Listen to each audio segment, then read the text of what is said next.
Greenville, South Carolina. Hey, Howard, how are y'all doing this morning? I know.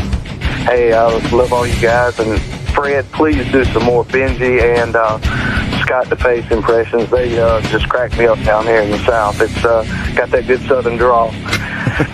just wanted to get your thoughts on the Super Bowl and Artie's thoughts also, since he's a big football I'm not even going to watch the Super Bowl. I've already decided. Really? You care?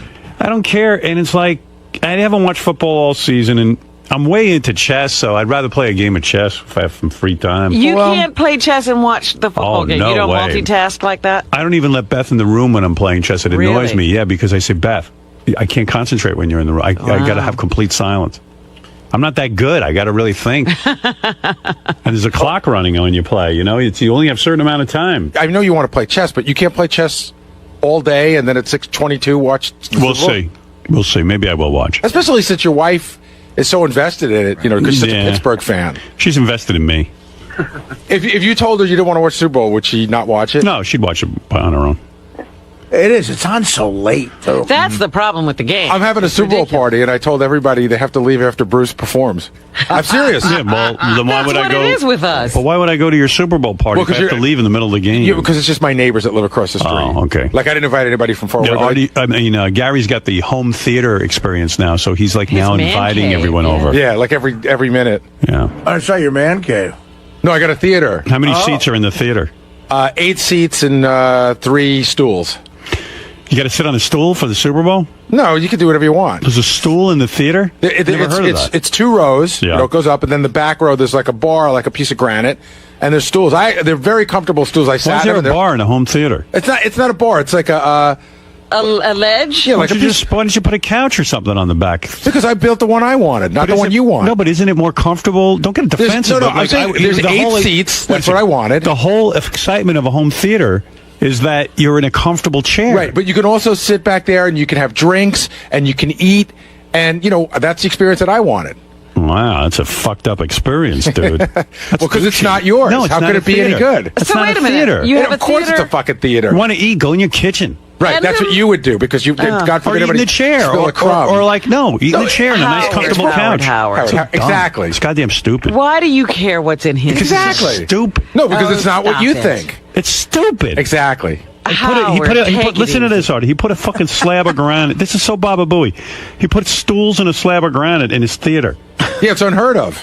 Yeah, You'll it never is. find another one like it. Because no one would do that. Of course Even the fucking people would theater do guy it. probably was like, look at this asshole. Actually, Actually, the theater guy thought it was a good idea. Yeah. I Sure. went to a movie theater where there Yeah. were stools and high chairs like in a bar. Yeah, that's good. well, I wouldn't go there. They serve food. Well, then fuck you, you're not invited. If I had to sit in a stool, I wouldn't sit there. Well, then you'd Who have chooses to to sit at one sit of the for tables. hours on a stool in a movie First of all, theater? it's incredibly comfortable. The stools, they're not Is there a they're back on them? High back leather Yeah. chairs. I sat in them for the other week, and they're very comfortable. You sat instead of sitting in the comfortable chair. You Well, sat because in I had a the bunch stool. of people over. This is the whole thing. This is another one of So you couldn't even get the good chair. My wife is like, well, we invited people over. I'm like, fuck them. Let them sit in Now the listen, stool. I'll tell you why I'm right and he's All wrong. right, now you are right. Yeah, But it was I'm gonna fine. have to agree Gary with goes, you then. shit, I want to sit in my comfortable chair. And his wife goes, no, and rightly so. She goes, well, our guests should get the comfortable chair. You sit in the shitty chair. Right.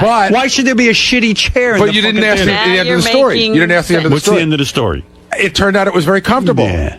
Yeah. But you why? weren't sure. Now I know. Yeah. All right, so from now on, in your theater, even when it's empty, I want you to sit in the stool. Do you think people in the audience are annoyed that we're comparing our home theater? No, and I'm not complaining? comparing any homes. I'm saying you put in a home theater, and you put in stools. That's stupid. But if I only put in stools- At first, I didn't think it was that bad, but I would be bummed if I had the stool. Absolutely. That, now especially that for Super Bowl? Howard says that he doesn't want to sit in But the you guys, stool. here's the He guy. put it in his You're theater. missing the point. You're all missing. Here's the point. I guarantee you he rips out those stools No, and you- puts in a couch. Here's the point. Imagine a nice. It's comfy- you know wanna when we just go- fucking talk? You know when we go to screening rooms? yeah. We were fortunate enough a couple of times to be asked by movie studios to see a movie ahead of time because they wanted us to, they were a sponsor or whatever. That Sony one where we saw the first Spider-Man. Yeah. Amazing. So you go over to Sony, or even better, was Paramount had one. We'd go in the building, and then you'd have these incredibly comfortable leather couches Yes, it and was chairs. great.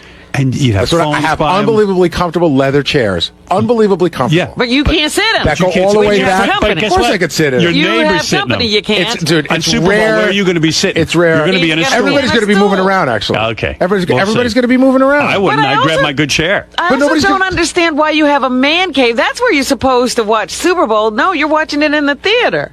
Yeah, that would be dumb to watch it on a 130-inch screen, Robin. I agree. No, I think it's great, but I just think the chair thing is Wait, dumb. everybody's got a fucking Man opinion. cave I'd watch is it in where the you theater. you play pool It's and gonna- you watch the Robin, game Wait, and you watch I don't- It's going to listen, be on in I'm- every room. I'm just Watch it wherever telling the you. fuck you want, except for you. Don't come to my fucking house. Gary, I'm just saying. I guarantee that in the future, you rip that out. You're and put wrong. a couch in. You're wrong. We Okay. love it. We've been there. We love it.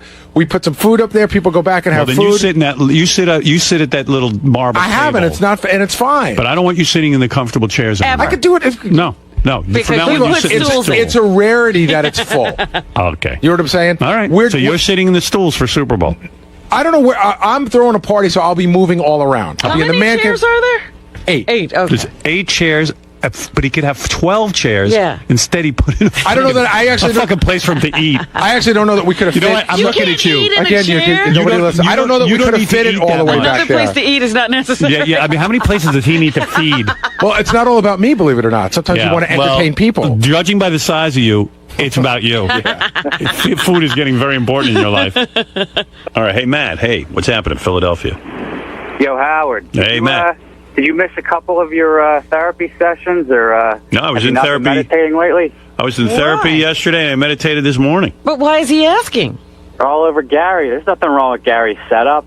Yeah, Give him it's a just. break. I'm all about. I love when you rip on Gary, but man, you're like violently angry at him. For I'm not his, angry. It's just he always does things wrong. Well, when Howard explained, said that, I was on your side. But then when Gary said he was upset in his own home because he couldn't sit in one of the comfortable seats, I was like, well, then Howard's right. Yeah, you see, Matt, I know what you're saying, but Gary won't be honest about it. But you have to really listen carefully. I to am Gary. honest about it. I designed it and I enjoy it. You have to really listen. Of course, you designed it, but you did the wrong thing. You have to really listen to Gary. And Robin hit it on the head. As soon as I start, sort of tweaking him, Yeah, probing him. he goes, "Yeah, and the other day we had a lot of people over, and Mary said I had to be a gentleman and take the back seats, and I was upset." Now, I mean, Actually, he said, fuck them. Let them sit in the uncomfortable. Right. I mean, so Matt, am I really wrong? I mean, okay, What happened, Howard? What happened? What's the you said the seat wasn't so bad, but Right, you the seat was actually very comfortable. But You you would- still don't prefer it. you still are gonna. I know when the theater's empty, you're gonna sit in the good seats. I know it, guess Gary, and admit it. So what's wrong? I don't understand your point. What's wrong with that? It's. My point is that you should have put in 12 great seats. Stop talking. 98% of the time, I'll sit in the seat that I like, and 2%. Why of the should you time, be 100% of the time? Why should there be any seats you don't like in your 'cause theater? you know what? It turns out I don't not like any of them. No, I guarantee you, as soon as you go in there and it's empty, you're going to sit in the good seat. Make You're every never seat going to good. watch a whole movie on the stool when you're alone. Admit it, you fucked it up. You're never going to watch any part of the movie on a stool when you're alone. I'm not admitting that. I like what I have. No, you don't. He's Everybody going to thinks like you're it crazy. now just to spite us. No, he's going to change it. Robin, I'm long past fighting you. And I like that Gary, the guy who paid for the theater, has to give up his good seat. Right. Probably the Aw. kids get the good seats. The kids aren't comfortable in those horrible stools back there, Gary. Do you mind sitting on the horrible stool? I have a very similar setup, but I guess it's kind of like an onion. As you peel the top couple layers off here and get deeper into the story, it does seem like it's yet another example of Gary getting kind of shut out in the cold. And Yeah. I mean, think about it. It's hysterical. the setup in and of itself is kind of neat. I like it because I have a bar, plus I have a little theater going. But yeah, I've never been shut out or forced. Right. Yeah, you've never had to give up your comfortable seat. Right. And you know what? Put the bar outside the theater. Listen to him laugh. Matt, if I had a home theater like Gary, what I would do is I'd put a little bar outside. That's where you want to drink and eat. And then I'd for a movie. You mean Gary can't get through a movie for 2 hours without having a full meal at his table? I mean, what the fuck is that? You know what? Go upstairs and eat a meal. Plus, a real comfortable chair, you could take something. Yeah, to you eat could take a in. drink Right, and and you have a popcorn. little, as Howard said, a little kitchenette kind of thing right outside the theater where you have your stuff, so you don't have to go upstairs or No, something. Gary needs to a get big it. counter so he can eat. God knows what he's eating He down needs, there. he needs to lean over the food. More to pasty. Yeah, both. I got 3 nice uncomfortable chairs, which Mary makes me sit in when the company comes. But Gary, you could have had a nice comfortable chair for yourself. Oh, it's not that bad. And plus, I got a big counter so I can eat. I go, Yeah, what are you eating? what are you eating? It's a 2-hour film. If at the most. What is he eating in there? You're going to have a Dude, meal? you know what? What do you eat in there? I'm laughing to David. I don't eat in there. It's for events just like the Super Bowl party, in the sense that people might want to bring food down and drinks and sit down in there, and they don't want to eat on their lap, and that's exactly what it's for. And you know what? I stand behind it. All right. Well, you will be standing. You'll stand right at You'll be at that counter. the counter. You probably won't even get a stool that day. Maybe you can make a couch out of the counter. Put some pillows on there. Again, I bet they're really comfortable stools, but I mean, Right. if you really got me full of truth serum, if I had the stool, I'd be disappointed. Right. Imagine you go over to Gary's house now. Let's say he has 12 guys over to watch the game. Right. 3 of you got to sit. At least 4 of you got to sit in stools. Well, now you're sitting there thinking, I got to get downstairs and get a chair. Yeah, like everybody's making a mad rush to the theater. I got a better idea. Don't come. No, but do you realize what you set up down there? It's like everyone's like, oh shit, I'm in a stool. It's like going to the Like, let's say theater, I gotta Artie's get a good there, seat. and Artie's like, oh fuck, every other person's sitting on a nice, comfortable couch chair, and I'm in a stool. Damn, I was late and I got a stool. And Why when would you you look set like that up? when you're shaped like me nowadays, that ain't no fun. Yeah, then all of a sudden Gary's in the awkward thing, like, Artie, wait, let me go talk to my neighbor. Maybe I can get him out of that chair, and you can switch chairs. I mean, it's like a nightmare when I you don't go. invite you assholes anywhere near my neighbors. now Gary's an usher. Excuse me. Let me go see if I can arrange for you to get a more comfortable chair, Artie, because of your large size. $20, you could sit on the couch. Excuse me, my Nightmare. coworker is obese. Yeah. Would you mind? Artie is more important in my life than you, and would you mind sitting in the shitty stool? Artie's And don't having, worry, you'll be closer to the big food over there. Artie's having trouble breathing. At the, He knows I'm right too, and it's killing him. He's not going to admit it, though. No, you just rip it out and just admit it, just once. You can't believe the pain I'm feeling. How it's Yeah, killing. of course. he ain't ripping that out. No way. Oh, no. Oh, excuse me, you can sit here until Artie arrives, and then when Artie comes, you're gonna have to move to the stools. But don't worry, you'll be closer to all the food. Artie Yeah, probably now- will stay all night anyway, and you can have the couch back. Now he's got to put up a reserve section for people. He You know really what's so needs great? to You know what's so have the great? stools. We talk every day. We talk about when there's no guests on the schedule, where will the wheel land? And Yeah. I just And it landed on you. Landed on your stool. Last night, I'm looking at the schedule. I go, no people. God Almighty, who's getting fucked? Let's tonight? take a poll, okay? Who agrees with me? I really want everyone to be honest. And, you know, I really do. Artie, you said now that All you right, thought I'm about gonna it. I'm gonna be honest with you. Don't you think you should at least see it? Before No, you commit to it? You told us we couldn't come. You told us that the chair. That's right. That's number one. And number two, you told us that the chair was somewhat lesser than the couch chairs. You said Somewhat lesser. Okay, fine. Why should you have somewhat lesser, Artie? Do you agree with me on any level? Listen to me. And I'm going to be dead honest with you. At first, when you were giving Gary shit, I was like, you're being harsh on him. But when Gary said 3 stools, my mind went to, that sounds awful. Right. To sit on a stool to watch a movie or a game. All right. I mean, I'm That's being dead one. honest with you. That's one vote. I would be disappointed in the stool, Thank so you. I'd say I have to agree with you. All right, so that's one vote. Gary admitted he would be disappointed in the stool. All right, Robin, Yes. I want you to be honest. All right. What do you think? Gary convinced me that you were right. Okay. When he said, I was upset because the neighbors were coming and I had to sit on a stool. Fine. Fred. That is a very compelling argument. I'm going with Robin on that. All right. Is there anyone, Benji or anyone, who wants to step forward and defend Gary's decision? No one ever heard of it. I didn't even hear a I don't see footstep. anybody stepping forward. I didn't hear one footstep. Benji's right here. You He's closed the piping voting up. before you can Well, even have I don't know who else would step. Okay, course. let's wait. Well, I did want to say, Yeah. Even if he defends me. for Howard's argument, could you have the bar and still have comfortable chairs? I do have a bar and comfortable No, chairs. could you have more comfortable? No, I didn't have enough room to do everything. No, you can't do everything. You got to make a decision. First of all, there's no home theater. I bet you his is the only home theater in the country that has that. I don't think I've Then ever to seen. have both, I would agree with Gary. What? No. I think it's worth having the bar in the room. Okay. I mean, you have to see you have to see the setup. You're a fucking asshole. Yeah, because he doesn't agree with you. I'm tired of you. Because he doesn't agree with you. But you hate anybody that doesn't agree with He you. wants to be different. He knows I'm right. He had a genuine opinion. He's a douchebag. Benji, which chair do you want to sit in when you go to Gary? I wouldn't include him whether he agreed with you or me. But I just don't include him in it's anything. because he didn't agree with you. He's a horrible human wait a being. minute. Even his analysis is dumb. Benji, where do you want to sit in the theater? I Definitely. want to sit at the bar. Go ahead, Benji. Say it, you If retard. I'm eating, No. I Where do you want to sit to watch a movie? Definitely a comfortable chair. Thank you. Okay, good. That's what's done in the theater. You watch movies. You don't eat. You can eat in your chair and have a little popcorn. There's 100 places to eat in a house. Yeah, the idea is to sit in this really amazing, comfortable chair. Benji, you're not even agreeing with yourself. Get the fuck out of here for once, asshole. How You're an asshole. You're just an asshole. You got to hear this fucking idiot. This Benji, he was on the wrap-up show. I forgot to play this. The wheel is moving. Goddamn douchebag. Don't worry, I'll get back on Aren't you. you glad? I'm going to get back on you in a minute. I invited Benji to dinner. Pass right over me. And I told you he was a half hour late. Yeah. That fucking asshole. And I go, why are you late? So they got him on the wrap-up show, and Benji explains why he's late on the wrap-up show. And really, this is just mind-blowing. Let me see if I can find it, first of all. Here it is. Why Benji showed up a half hour late for dinner. Howard said, you're sort of on the fringe of the Fab Five, or whatever you want to call it.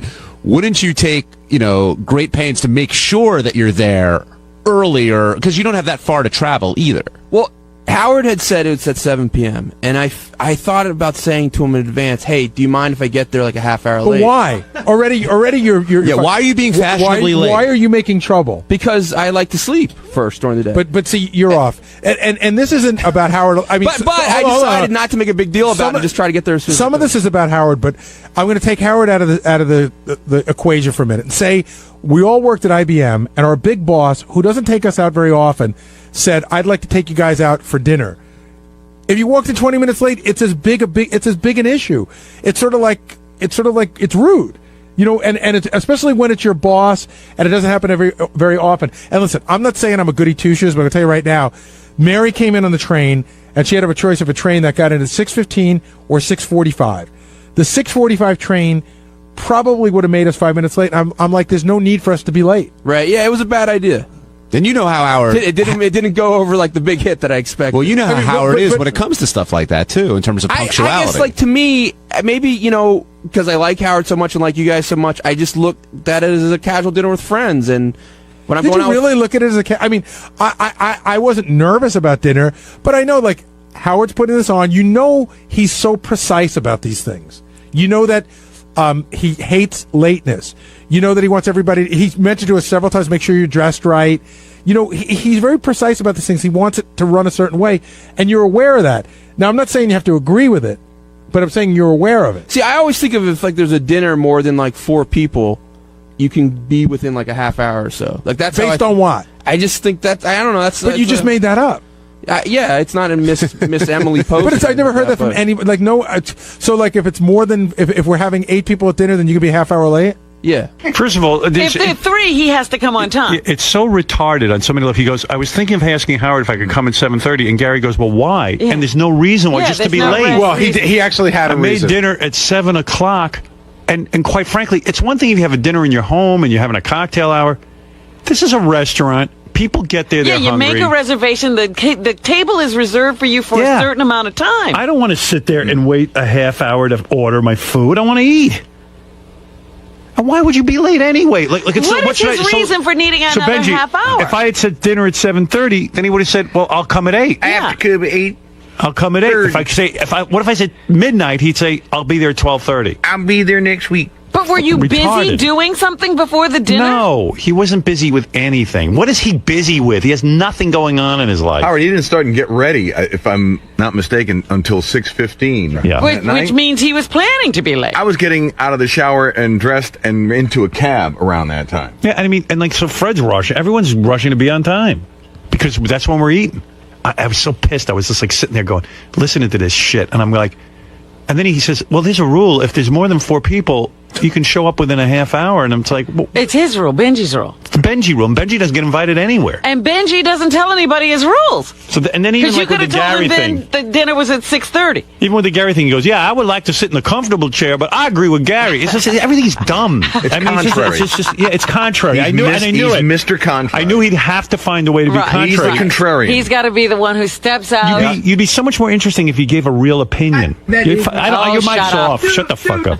I hate you. I'm a I don't like you. I'm a I don't like libertarian. you, Benji. Fine. You don't I like respect you I'm a for your talent, libertarian. but I don't. I'm a libertarian. Yeah, he's a libertarian. Dude, No, you're an And then he asshole. can't give his age. I'm I mean, a it's just like- vegetarian. what's your fucking problem? my fucking problem is you.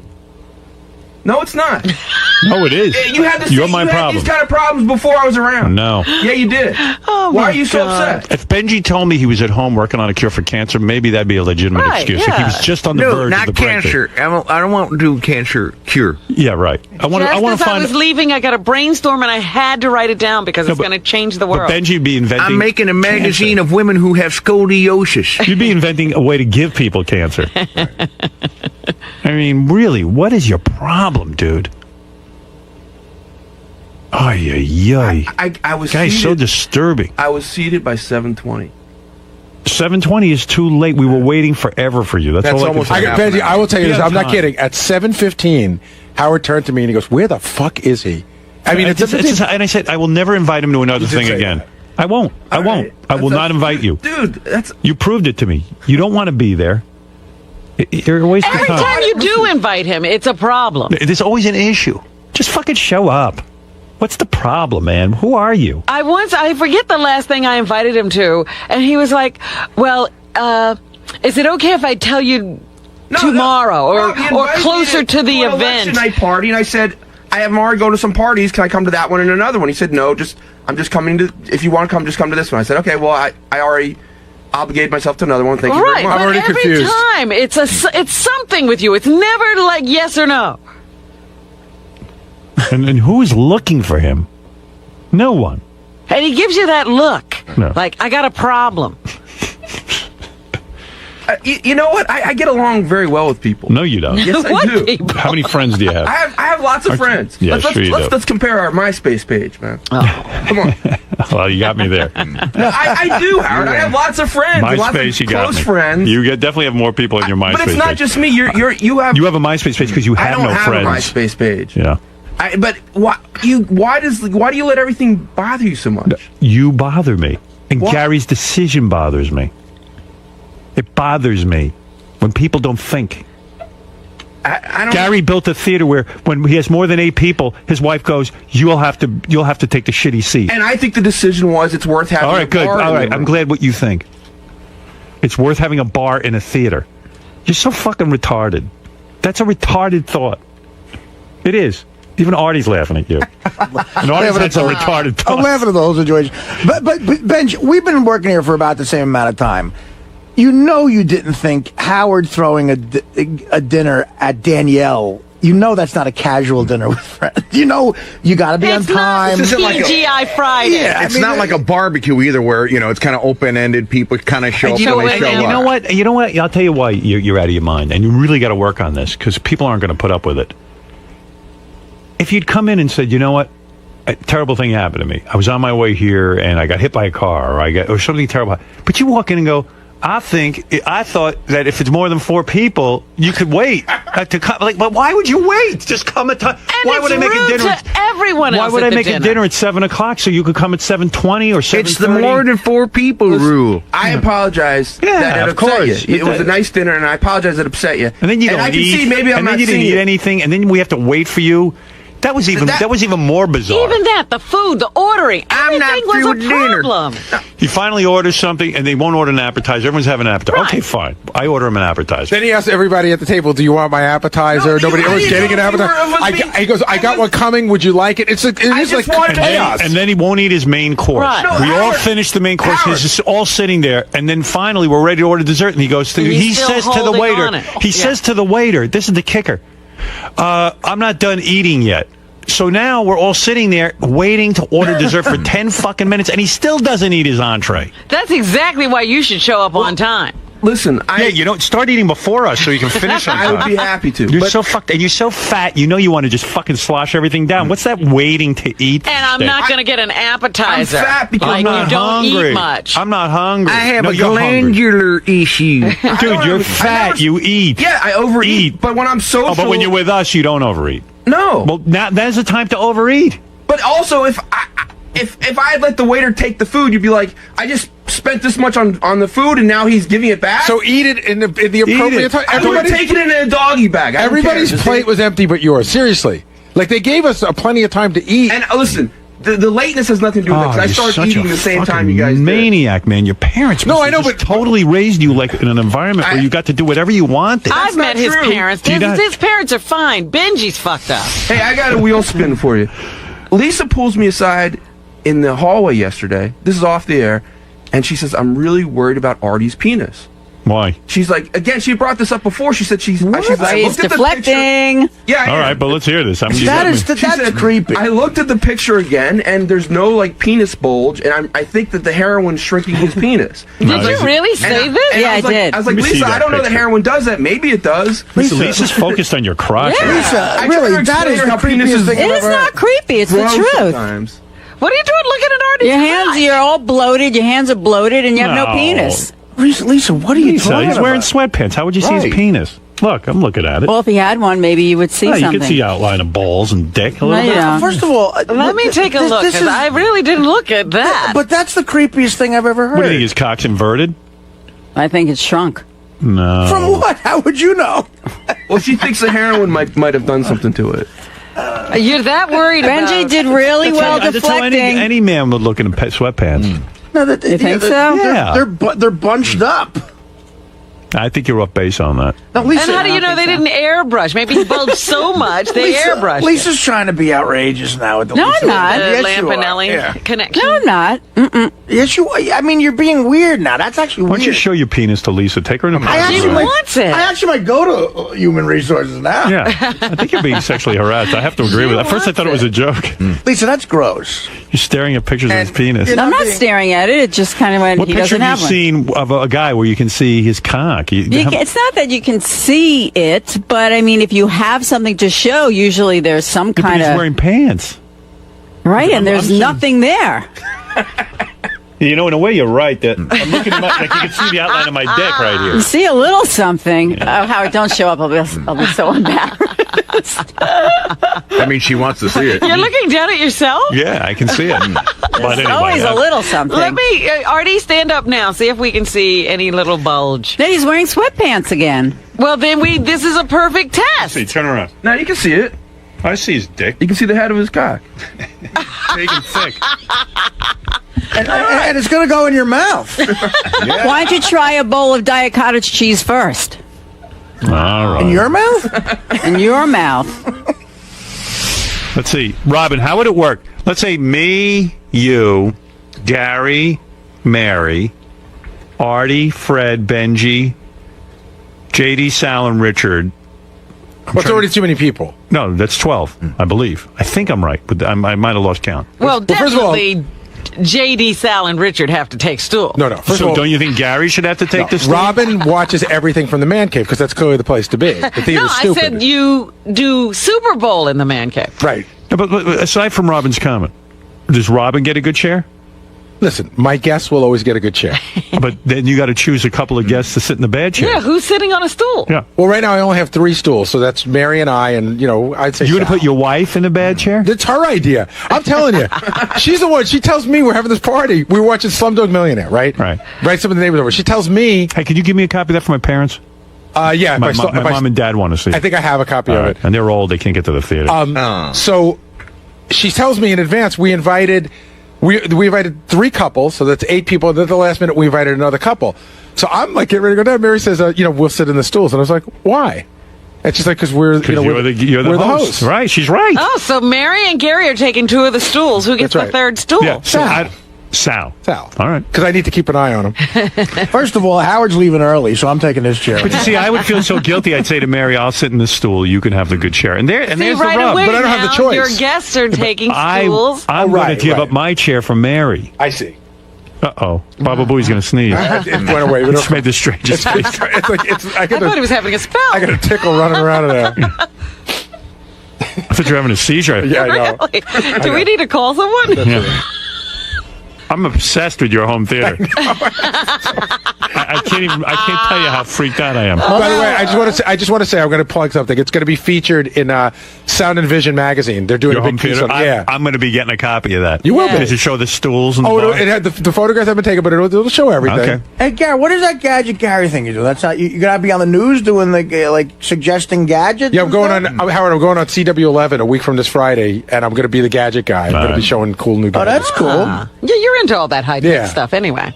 Hey, by the way, Scott the engineer is really angry that Gary has a home theater. Even with whether it's built right or not. He's like, doesn't it piss? He's going around telling everyone, doesn't it piss you off that Gary even has a home theater? Are you surprised that Scott secretly counts people's money behind their back? And now he'll come in here and deny it all. That's what really I pisses never you off. said He won't even that. own up to what. Why don't you tell the truth for once? I will. Yeah, tell the everyone. truth. You're angry, right?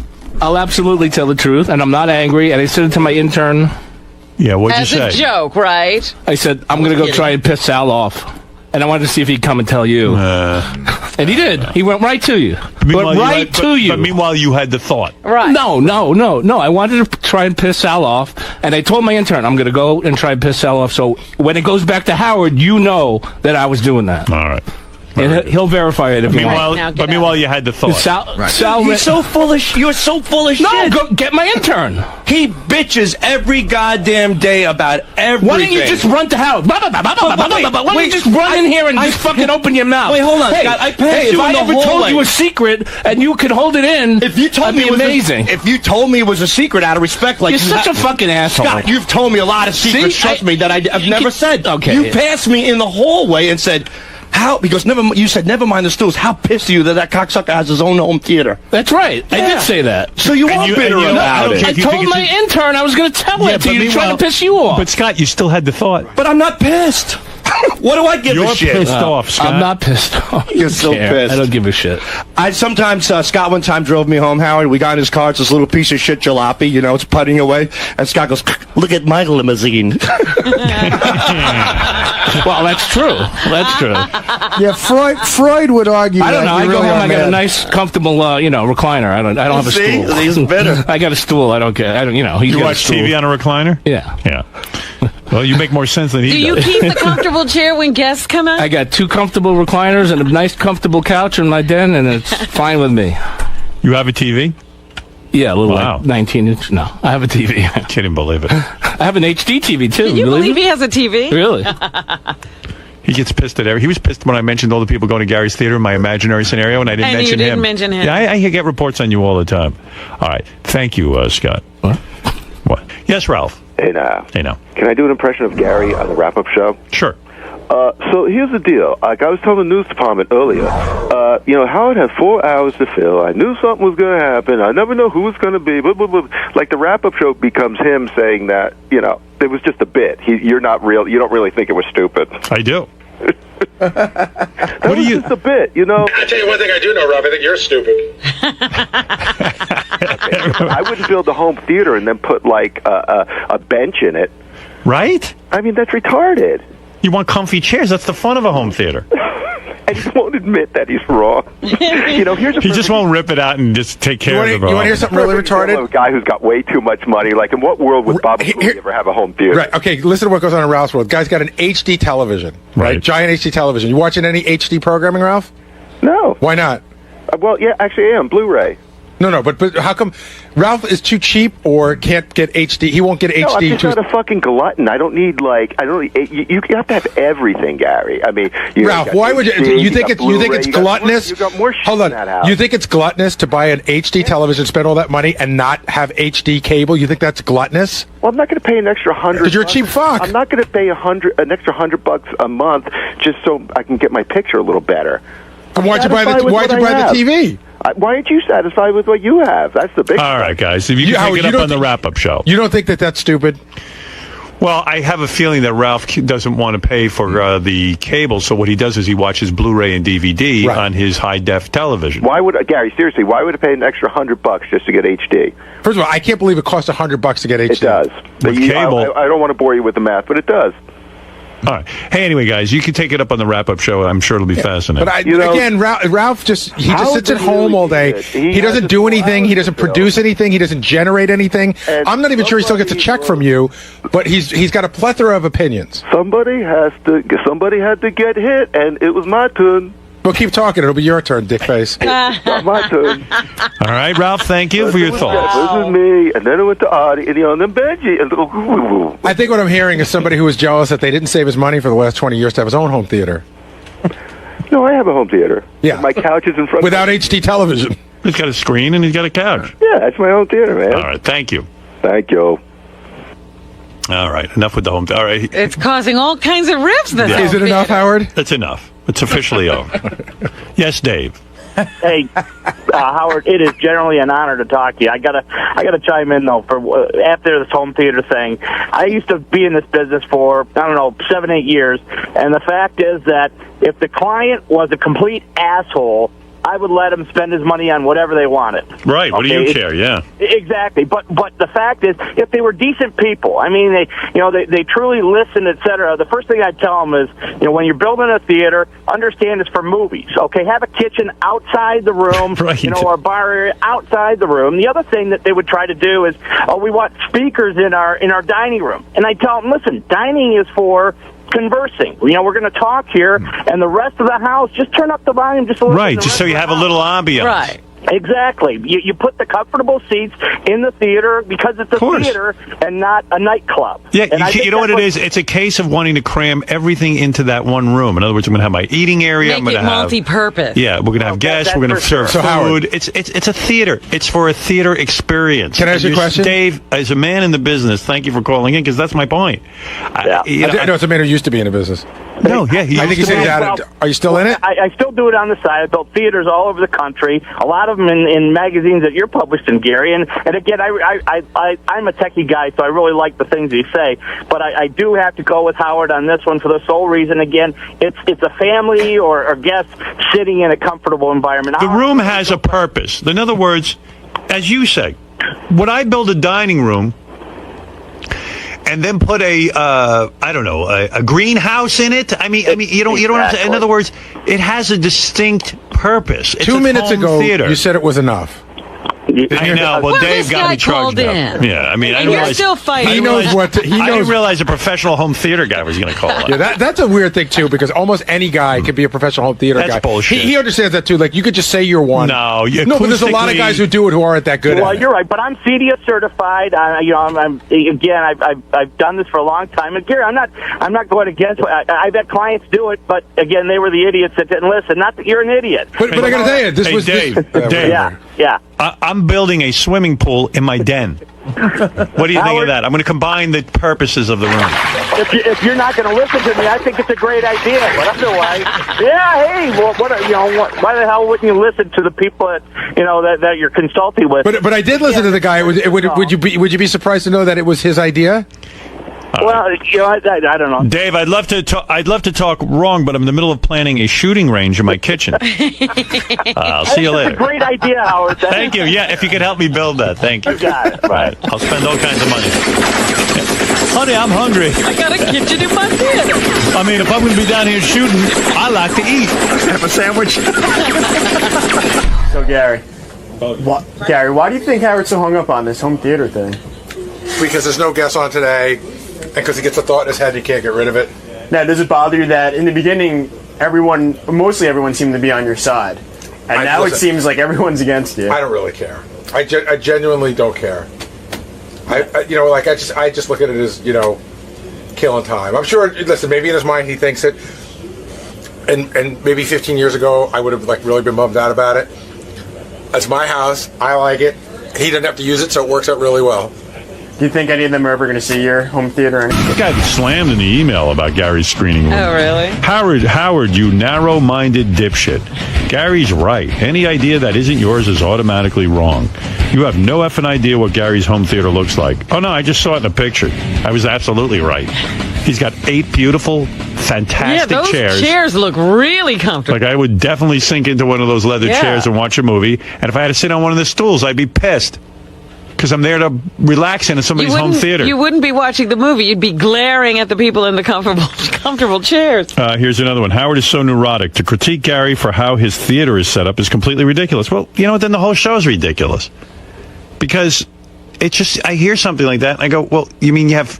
It bothers Gary. Forget about me. Gary goes, yeah, well, the other day, Mary said I had to sit in one of the stools because we had company. And it's like, well... Like Robin pointed out, it bothered Gary. Howard knows nothing about gathering and watching sporting events at a house party. Gary is absolutely right in that during a sports game, some people want to snack, and eating out of your lap is a pain in the butt as well as an accident waiting to happen. The theater is not just for watching movies, and even if it were, what's the difference if there's an eating area with some nice bar stools? Look at the stool and then look at those leather chairs. Which would you rather sit in? So when he's using his theater, he's relegated to a shitty chair because he wants that dumb bar that he uses once a year. I mean, they're nice stools for a bar, but not for a theater. And by the way, and look at the stupid bar area. It's not even a bar. There's not even booze or anything. All it is just a slab of marble. You put the booze out when there's a party, dickhead. Yeah, good. And so when you have a party, go sit in one of your shitty chairs. And how about everyone goes to a bar, has their drinks with them, and just sits there with their coaster? And if there was booze out there, you go, look at that asshole. He puts fucking booze out in a home theater. He's an asshole. No, that's not what I'm saying. You have a whole house for booze. He has a man cave. Yeah. But that's not where people want to watch the Super Bowl on the big screen. No, so do you make a drink and then you bring it into the theater? I would feel it's not worth giving up 4 chairs. Here's a crazy idea. While the game is on, in order not to miss a moment, you just go in the back and make a drink and watch the game. Here's a crazy idea. Just make your drinks in the other room during the commercial and then sit down in a comfortable chair. Okay, here's an idea. Nobody wants to miss the commercials during the Super Bowl. Yeah, okay, all right, Gary. That's why you're going to be sitting in a shitty chair. He designed this just for the Super Bowl. Yeah. But Gary, meanwhile, guess what? You're not going to be sitting in a nice chair. You're going to sit in your shitty chair by the bar. Yeah. I designed this room to have fun, a concept that's foreign to you. Have fun on your stool. Gary's trying to pack 20 different things into one room. Could you guys go back to the here's an idea thing? Because that was really working. Here's an idea. No, here's an idea. No, here's an idea, boy. You know what, Gary, I hate to give you some more shit, but I would feel like the bartender in one of those stools. Yeah. I mean, because if the booze is all out, first of all, it's tough to see over the booze. Yeah, how could you see the screen? And what's that shitty God, white... you guys are fucking retarded. What's that shitty white square on the wall there? That's a light. Is that Wait a minute. No, that's a panel. Is that a speaker? Oh, no, that's a speaker. That's a speaker. Why don't they cover that? It is going to get covered. It's not completely done yet. It's going to be covered in acoustic panels. Oh, I'm sorry. I used it before it's completely finished. And why is that socket all the way up on the bar, sticking out over the chair? What are you talking about? The light socket. The socket. It's a socket over your bar. The electrical socket. What the fuck did you do? Yeah. Look at that. Look at that Why socket. Why is that there? Yeah, so you can plug your head into it. Like, why would you put a socket there? Shouldn't they be on the other side? Of course. Where you couldn't see it. On the He's got side a socket where the middle of the. are. He's got in the middle of the bar, right behind somebody's head, is a big light socket. Because if you're using it for a blender or some sort of thing like Put that, it on the other side. Put it on the other side. Otherwise, that cord is going to be hanging over the bar and maybe even sticking out in the back of somebody's head. Yeah, absolutely. Gary, really way to go. You know what, man? I'm going to close it up. It's all wrong. Admit that you've got 2. He's got 2 sockets. Look, there's one and there's another one. There's probably 3. Gary, why in God's name would you bring in a picture of this? Why would you put the sockets over there? Oh my why would you buy $800 bottle of wine? No, but why, Gary? If you're trying to design something, why aren't they under that slab of granite on the other side? Yeah, leave him alone. He's happy. Yeah. Now, first of all, the room is gorgeous. It looks great, but you know. Here's another one. Baba Boohai is correct. You need multiple seating. Everyone's agreeing with Gary that I'm nuts, but okay, whatever. He knows. You need multiple seating when you watch a movie? Yeah. Wow, Howard's being such an asshole this morning. What the fuck? You know what shithead he is? Just because you don't like something doesn't mean it isn't good for someone else. I didn't say it's not good for him. It's just he didn't think it through. Well, what's the difference, Howard? What's the difference? What you just said, really, think I'm just about it. saying, your room isn't designed properly. And obviously you think it's not good for me. It isn't good for you, but you're happy. You're That's what I dopey. said. If it's not good for you, why is it not good for me? Listen, Wendy the retard's happy just, counting to 5. But it's not great for her. Actually, it is great for her. No, it's not. It's like she wants a full life. Yeah, she can't get anywhere with Because you're that. retarded and you love your theater, it doesn't mean it's good for you. Now get out of here. Honestly, it really, as a guy who used to work construction, that aggravates me that's where the socket is. Yeah, it is. It's really crazy, those sockets. No, that's for the little TV. Instead of watching the big screen, I like to watch from the bar the little TV. Yeah, you should. You know what? That's a serious thing. You should really ask why the fuck they put that there. Gary, seriously. You know what? I'm going to ask him right away. You know what? I didn't even notice that you guys pointed out. I don't know. Again, the guy put it there. I think there was a reason, and I don't know There's no reason. What's he going to plug in there? I genuinely don't fucking care why it's there, Artie. Okay, all right. Gary. All right. When you build to code, you have to put sockets in, you have to put a certain amount of sockets every couple of feet. Right. But he could have put them down on the floor or put them behind the bar. Why? They're just, it's ridiculous. You got to admit I'm right about that. You know what? I didn't even notice until you brought it up. And You didn't notice there were 3 big sockets? Hold on. You're probably right that they shouldn't be there. Again, I'm not sure why they're there. I'd have to call the guy and ask him. But it doesn't bother me, and you're the first person that noticed it of the 50 people who've already been through there. Everybody notices it. They don't want to bum you Well, out. Gary, Yeah, I when can you tell. when you do plug in a blender and the cord is going over the Well, it's not. granite. There's plugs on the other side as well, so I'm not sure why they're there. Oh my goodness. Oh my God, I know. Maybe right? it's not a crazy. socket. Maybe it's not a socket. It could be What? something else. No, it's a socket. I'm wondering what it is. You know, I gotta look. I don't even know. It may not be a socket. Yeah. I don't know. It's a design. It's It's a- designed to look like a socket. it's an element. It's a fake socket. It's a socket. It's 3 big sockets behind your head. Also, if a kid is playing around on that back road, Yeah. To stick Stick your his finger fingers in. in there and they get shocked. Right. Oops. But the other thing is he's acting as if nobody's ever going to take a drink or something to eat to one of those big chairs. They're all going to do that. Right. I'm not saying that. I'm saying that you have. Fuck, I don't know what I'm saying to you, cunts. We're all That encompasses all of you. Not It just just bothers me that my producer makes poor decisions. You know what I mean? one of the poorest was working for you. What is it, Ralph? I'm wondering about the marble. Isn't the marble kind of weird too, to like have all that wood and then all of a sudden like have a big slab of marble back there? Well, what you're talking about is that the wood is too light. It should be dark. The mustard-colored walls are kind of like weird, right? It's a nice theater. It's just the only problem I have with it is those. He's got those bar stools that nobody wants to sit in while they watch a home theater.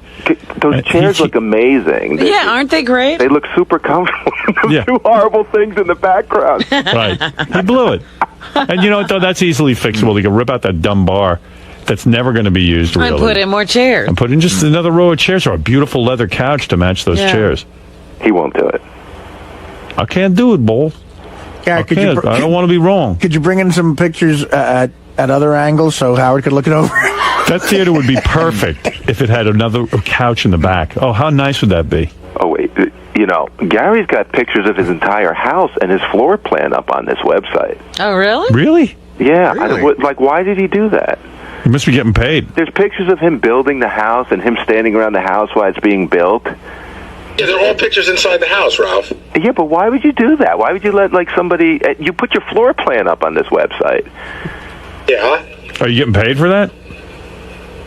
That's an article that's like 2 or 3 years old, but I'm not going to explain to Ralph why I do what I do. Why did you do it? Explain to Howard. I don't want to. So you did it? Because you know why, Ralph? That would gratify you. But Gary, I got a feeling you did it for no particular reason. It's not no particular reason. You're proud, I guess? No, I don't want to talk about it. I'll talk to you about it off the What, does it increase the value of the house? No, it has nothing to do with that. Dude, my house was in a magazine, so therefore it's worth a lot more money. Oh, it has nothing to do with that. Oh wait, I gotta find the. You know, there's no good explanation for why he put his whole fucking house in a magazine. The explanation's probably as good as why there's stools back there. Well, then it's got to be funny. It's not funny. The stools don't bother me, but I don't want to have to sit on them. Mary made me.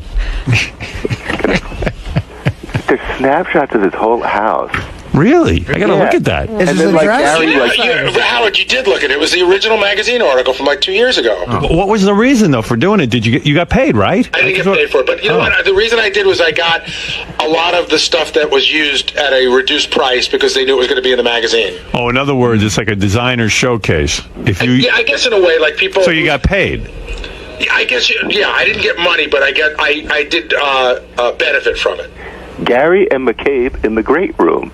Hello. Gary doesn't understand, like, getting cheaper furniture is the same as getting money. Yeah. But you're saying I didn't get. But there's a big difference between I benefited from it, but I didn't get written a check. When you say you got paid, it's like it's the same thing. It's not, because people will think that somebody handed me money, which is They did. In other words, you got, instead of having to pay full price for furniture. What? God, now he's I'm gonna fucking argue with you all day. I'm not arguing. I'm just saying you got paid. If you're not arguing, shut the fuck up. You don't know you got paid?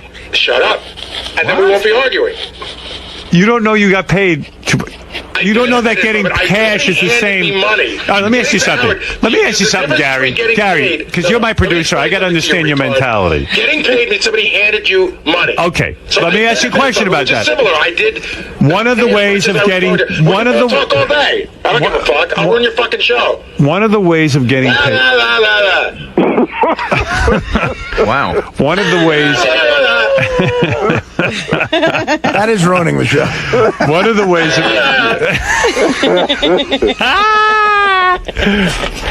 I was saying. I can't. I'm laughing too hard.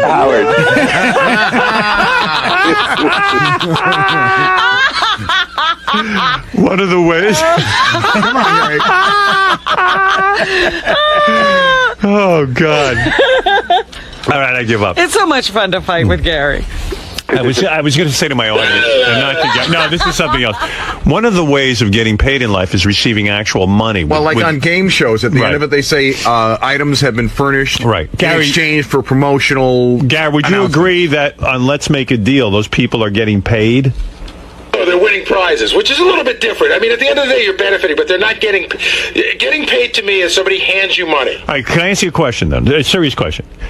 Don't you think you're getting paid? Let's say I say to you, the box of tissues over there is $50, but I'm going to give it to you for $25 if you let me take a picture of you holding the boxes. Wouldn't you say that's the same as getting paid? Because you would have had to pay $50. You know what? It's semantics, because in my mind, it's not getting paid. That's not getting paid. I'll tell you what. It means you got a deal as opposed to getting paid. Let me ask you That's this. the same thing. The money that you save on that furniture, though, or whatever we're talking about, do you have to pay taxes on that money? Do they consider it income? No. Artie, do you think that you got paid for the man cave? Do you think you were paid for that? Well, I was just going to bring that up as an example. Look, I got about 80 to 100 grand worth of free stuff. I mean, sure. Did you say you got paid? Yeah, I mean, I would. I'll tell you why, Gary. Because I would have had to do the same thing up there without them, so I would have spent money. But that's interesting. Do you have to pay taxes on that money? Absolutely. It has to be declared. Yes. It has to be declared. So if it's being declared, then that's getting paid, I would think. It's income. Right. It's income. If they consider it income, and my accountant did say he's got to know about all those figures, too. So he's going to have to pay I'm going to pay taxes on what I saved. Gary's saying, yeah, right. Gary, I'm telling you, don't be cabby. Tell your accountant to pay taxes on that shit. Right. That's right. Absolutely. All right, Ralph, thank you. There's a picture of Gary with the cable reels, which is very interesting. What are the cable reels? Gary, the caption is Gary in the basement with cable spools. Hey, yeah, look, there's Gary's house. Everything. And there's Gary's wires. And there's his wiring. There's a picture of him working the TiVo. Gary works his HD TiVo in his bedroom. Do you think he really can? It's a tech magazine. Is that what you're saying? Where do you see it? Jesus Christ. It's a magazine called Sound and Vision. And I didn't even know the online part was still up. But He looks like he's in Edison's basement with all those wires. The whole premise of the article is I sort of represent their core reader. So if somebody could build a house from scratch... Core reader? Core. Oh, I thought you said poor reader. Core reader. Yeah, calm down, Ralph. I said something you can't jump on. And so the premise of the article was if one of the core readers could build a house and do a lot of the wiring and technological stuff, what would they do? That's what it is. It is Gary pointing to some wires in his basement.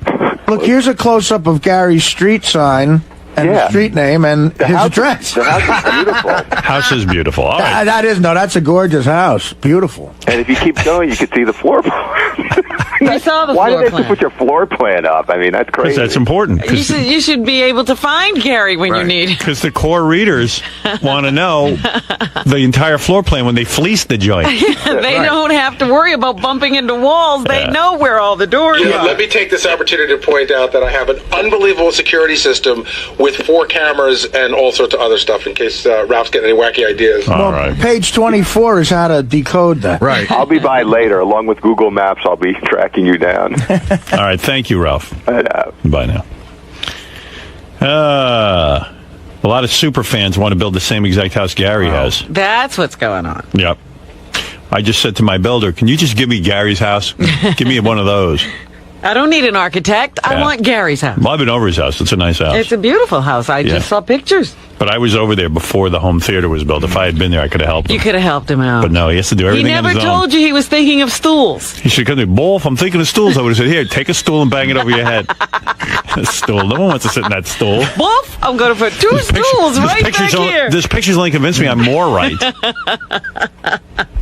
I mean, my God. That stool would be nice in the kitchen. Yeah, they'd be great at a counter. Yeah. It's a kitchen in the middle of the theater. See, now I'm pissed because, technically I want an invitation over there to hang in that whole theater. Yeah, you get a comfy chair, though. I know that. I know I'm not invited. Brett, go ahead. That was the funny. I'm a long-time listener, Howard. That's the funniest thing Gary's ever come out with when he was trying not to hear you. Totally priceless. Yeah, it made me laugh. Hey, Howard, could you do me a favor? Yeah. Do Gary when he walked on the plane. That's the second best. When Gary was on the plane and he fell asleep after Arsenio appearance? You're right. All right, well, real quick, here's Gary. I've just come off the Arsenio appearance. I upgrade Gary to first class because I need someone to talk to. I've just been traumatized. I got thrown off a network television show. People were booing me, and police escorted me to the airport. I sit down in my You chair. were thrown out of California. I was thrown out of California this You were escorted to the border of California. I sit down in there, and I say, Gary, and he's asleep, and I'm waiting for him to wake up so I have someone to talk to, and then all of a sudden I hear this.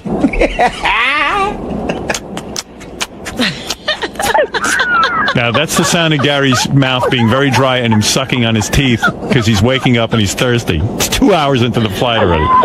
There it is. Oh, hey, Wolf. The orange juice. Excuse me, miss, the orange juice. Then he gets the orange juice.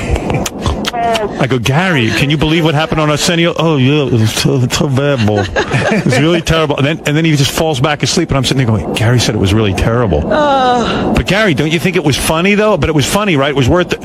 I'm going to go back to sleep, Wolf. Oh, my God. Can I just say something? I know exactly I what wish you're Sitting next to a beaver. I wish somewhere in there was one lie, but that is so accurate. I was so mad at you. I said, I need to talk to someone. Just tell me it was a good appearance. The only thing I could say is I remember we were standing online and you said, I'm going to bump you up to first. And I said, I'd rather sit in coach tower because I just want to sleep. Yeah. And you go, no, I'll take care of it. I go, no, really, I'd rather sleep. And the only reason I did that is because I just needed someone to talk to. I know. You know what? I that's a thing I can look back on and say I was wrong. Well, that's why my agent But I was is so young. great. And see, if my agent had been there, Don He would have been with you. Don would sit there and endlessly go through my neuroses and go, no, I think it was good. Here's why it was positive. And then he would tell me, look, there was some controversy there. You're going to take some heat, but Oh, forget. But at least he talked to me. I know exactly what you're talking Gary's about. No, because you can't speak to someone who's just had a thing like that, like a performer. You got to be very definite. Like, no, it was great. Yeah, and here's everything's fine. I would have loved to have been up for 6 hours to have that conversation. No, but like I understand what Howard's saying. Like, you just get up and say it's awful. It was awful. Like, why was it awful? What freaked me out was here's this wild thing that just happened. And Gary was right there with me, getting escorted out of the building. And yet he was able to go right on the plane and It go right to... didn't bother him a bit. Nothing You fazed him. couldn't even close your eyes. Yeah, I mean, Arsenio had fooled me even and said, can you go backstage and wait because I'd like to have you back on at the end of the show. And I went, oh, fine. And I go back and then the police come right, and take me out of the building. Oh my God! And I'm like, how is this motherfucking beaver-looking bastard sleeping? Yeah, you just want to say, can you believe what just happened? And I'm watching. Wolf. Wolf, is that oranges? I don't think the plane pulled back from the gate before Gary fell asleep. I'm going to tell you, this is the God's honest truth. It's one of the very few times ever that I was able to fall asleep and stay asleep before the plane took off. Yeah. And except for getting up for the orange juice, the way I woke up was when we landed. The stewardess said, you have to move your seat up. I would have kept sleeping. Like a baby. He's like, nothing on my mind. You know what? It's a weird thing psychologically because I've never slept that comfortably ever. Because you hate me. Yeah, that's what must be what it is. No, I don't know. You slept that comfortably. Like, you did the same thing. But I It's took not pills. that bad. I took pills. You did, right? I took Ambien. Already took 6. You left me to he watch. didn't take any pills this time. You left me to watch no pill. Under a Tuscan Sun by myself. Oh, if the movie would have been better, would it be okay if I slept? Yes. Hey, thanks a lot, Howard. Oh, both. Do they have orange juice?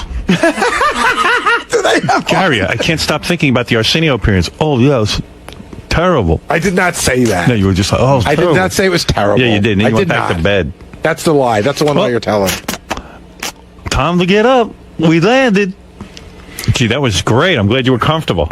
I was. What is it, Ralph? I have a request for an impression of a great moment in Gary history.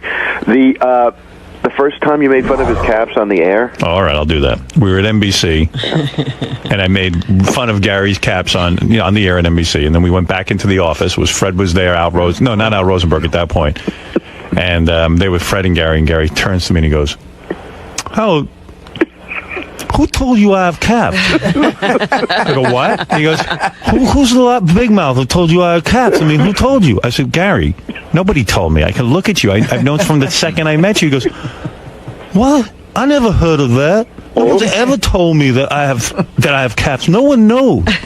I said, "Gary, everyone knows. Someone's going to tell you. I'm the only asshole who's going to tell you your caps look like fucking George Washington wooden teeth." You were the first asshole I ever met who told you. Really? Yeah. No one. You're right. You were right about that. Yeah. Yeah. Howard would just tell you. Sometimes not even on the radio.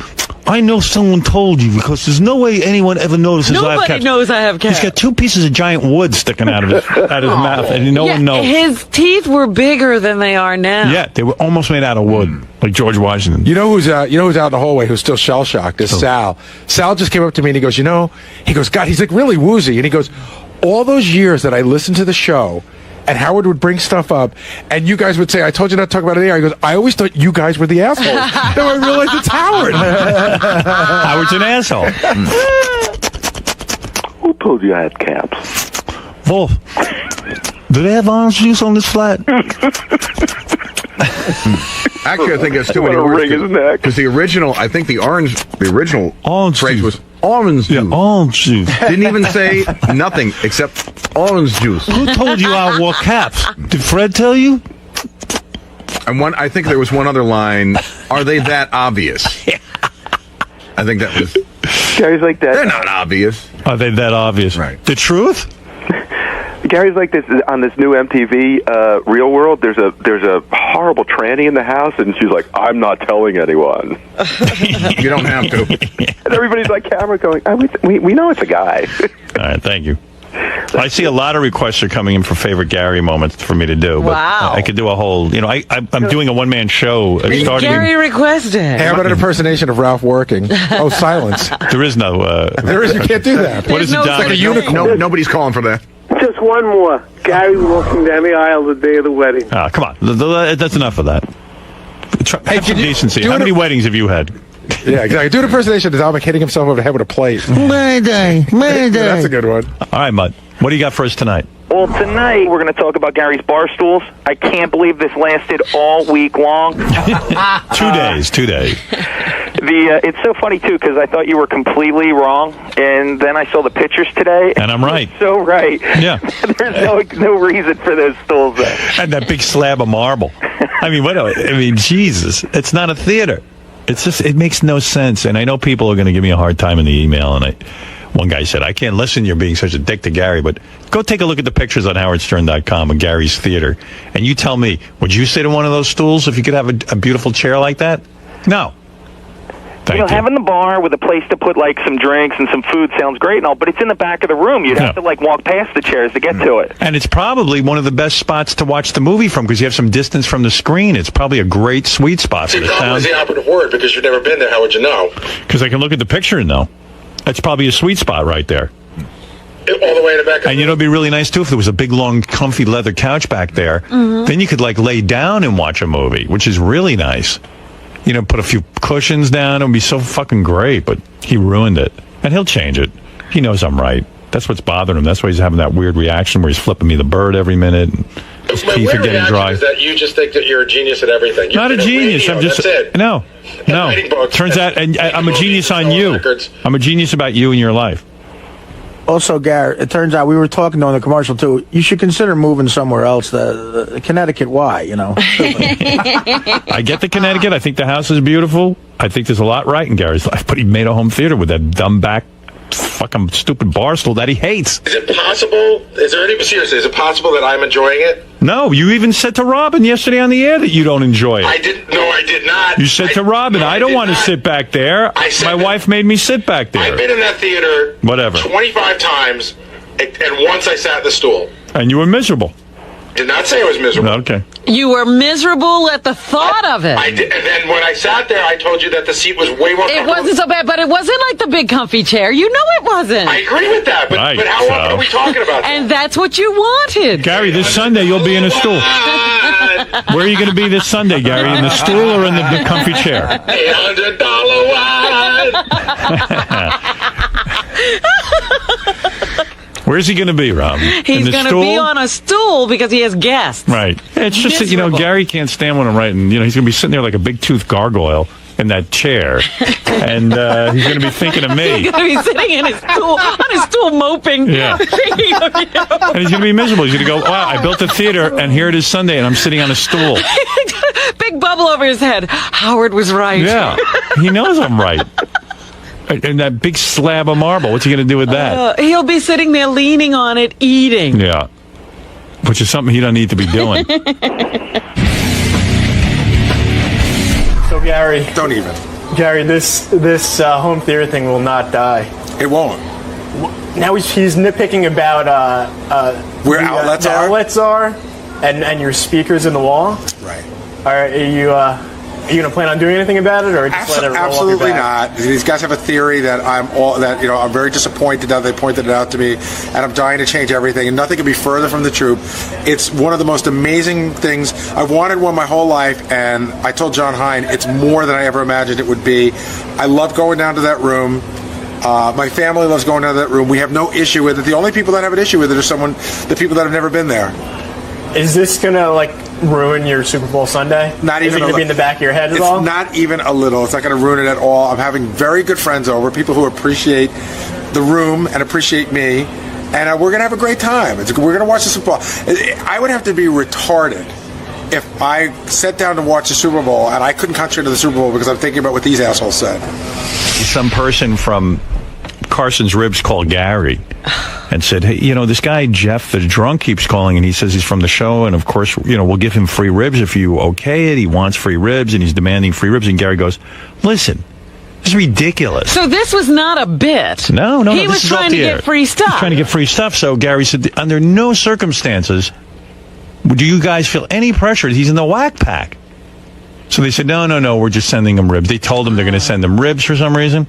So then a day or two later, the ribs hadn't come. He called him up and started complaining. He said, you're giving me ribs and they're not here. Right, yeah. No, that's what he does. That's what he did with me. That's his MO. That's what they don't understand when they're dealing with a whack packer. That's what they're going to get. Where the fuck are my ribs? They're not going to appreciate Then he gets belligerent. You said you're going to give me free stuff and I got to wait 3 days? Because he's the type of guy. He'll say, okay, I'll give free stuff. Then if you don't get it to him, he'll sue you or something. No, I'd given him $600 to give out those flyers, and he wanted it 3 days in advance. So I said, I even okayed that. Right. And who even knows if he gave out the flyers? And the next fucking day, he was pissed it wasn't there. Yeah. So the Carson's Ribs people now feel weird because they want to send him the ribs just because he browbeat him into get rid of them. But I don't know. So should I say they should send him ribs, or should we just say no? We'll tell you when to send him ribs. Well, look, I don't think he should be pressuring our sponsors into getting ribs. And I don't think bad behavior should be rewarded. Right. Oh, here he is. Hey, Jeff. Hello? Why are you calling Carson's Ribs asking for free ribs? That's not their thing, and who are you to do Hold it, that? Howard. I know that Jeff is calling with an apology right now, right? Of course. What's going on, really? Honestly, what's going on? How many times did you badger them? I heard it was like for weeks. No, it wasn't for weeks, first of all. What gives you the thought that you can just do that? I had a relationship with Donna. With who? Donna. Who's that? She's the owner. But what's your relationship with her? He called her and badgered her. Right. I don't badger her. Jeff, take me through the process. You're sitting there. She's in Greece. Jeff, take me through the process. He knows the owner of the company's in Greece. Yeah. Well, that's what she told him, to get the fuck away from him. I'm going to Greece. The Leave me girl alone. told me that I contacted, I forget her name, but she told me Donna's in Greece. Yeah, Donna's on a mining mission in South America. Jeff, take me through the process, okay? Because I know, like, you call Howard TV every day asking for DVDs. Well, remember... Like, you don't take... take me through... Like, you don't take the hint. Like, if somebody doesn't call you back the first time, you don't give up, right? Like, you just call and call and call because you have nothing to do all day. Pretty much. Yeah, and what happens? You get this obsessed thought in your mind that this is your mission. I got to get DVDs, or I got to get Carson's Ribs. Why Carson's Ribs? Like, how did it first occur to you to pick them out? Like, because I think of you as a shark. You're swimming through the ocean, and you somehow, like a terrorist, you get a hold of a thought. Yeah, what is this relationship you have? Yeah, I think why not? Why didn't you focus on Audemars Piguet watches? Like, why Carson's Ribs? How did you first come to obsess on them? You can't eat a watch. No, well, when, remember when I got hurt and when I was in the hospital and stuff? Right. And they sent me ribs. Oh, no, the first ribs I got, I won, from you guys. Okay. All right, so that started it. Carson's Ribs. Yeah. So that started it. Then I called the number. You know, you sent me the certificate, and then I started talking with Donna. Right. And so then my mother died, and she sent me some ribs. You know. Right. And so I just liked them. That's all right. all. So Donna was nice to you. She heard about your mother's death and was nice enough to send you ribs. So then at some point you decided to pick up the phone and begin calling. What? So anyway, she sends me ribs, you know, from now and again. She sends them to me. Right, out of the goodness of her heart. Right. And, you know, I thank her and stuff. It's not Sure. like I just go around. I'm not like Eric or nothing. All right, but somehow it went from whenever she decided out of the goodness of her heart to send you ribs, it went to, now I will call and begin asking for ribs. This was, yeah, I guess. Yeah, and then from what we heard from our sponsor is that you were relentless. You really focused in on them. I wasn't relentless, but... Well, Jeff, you may not see it that way. How many calls a day did you make? No, I only called once a day. Once a day? For how long? I mean, it's not like I called day. You know, I called and she said she was going to send them, and I waited almost a week. And I called her again. I said, yeah, I never got those ribs. And I only called her like maybe 2 or 3 times. That's it. Do you think you're like a stray cat who gets fed once, and then once they get fed, they just keep coming back for more and more? Is that who you've become? I guess so. I mean, I know you call our back office at least twice a day after the show, so there are certain things you zero in on, and you just call and ask for free stuff. You know what he zeroes in on, Howard? Yeah. Anybody who's nice to him. Right. He smells a mark. Right. Right. Donna was a mark. Hey, Doug. Hey, you know. No, of course. I'm just getting badgered by Jeff for these DVDs from Howard TV. He doesn't have Howard TV. He can't get it. So I told him I'd get him DVDs, but that was the mistake. It's like sometimes 10 times a day I'll see his number on my phone. And what do? You just ignore it at this point, right? Yeah, I mean, I'm going to get it for him eventually. When I say once, I'm going to get it for you, I'm going to get it for you. But you don't have to call. And then if he doesn't get me, he'll go around the office. And keep badger. Now he's got your because you've made him a guarantee, and now you're not keeping your word. He'll call the operator and say, give me anyone from Howard TV, and then he'll go through like 3 or 4 people saying, I need these DVDs, and he's like obsessed with it. And that's why, Jeff, I don't believe that you called Carson's ribs once a day for 2 days. Of course not. What did Donna say when you spoke to her? I didn't. I got an email from the person who does their ad buys and said, "Listen, we're a little freaked out. Jeff is calling here asking for ribs." Right. And we don't know what to, tell them that he shouldn't be calling the office to bother them. You would think that if anything, Jeff, you'd call me, and then he knows he can't go up that. I'm a hard ass. He can't go up that road. Yeah. But I think that they're a little freaked out. Call them and say absolutely not to send them the ribs. Okay. Yeah, he's being absolutely. Yeah, he's being obnoxious.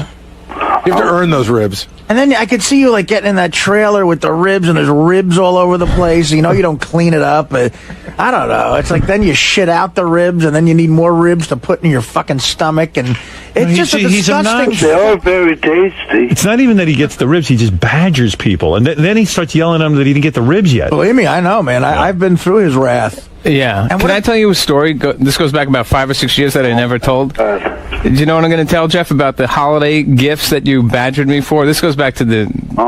you remember this?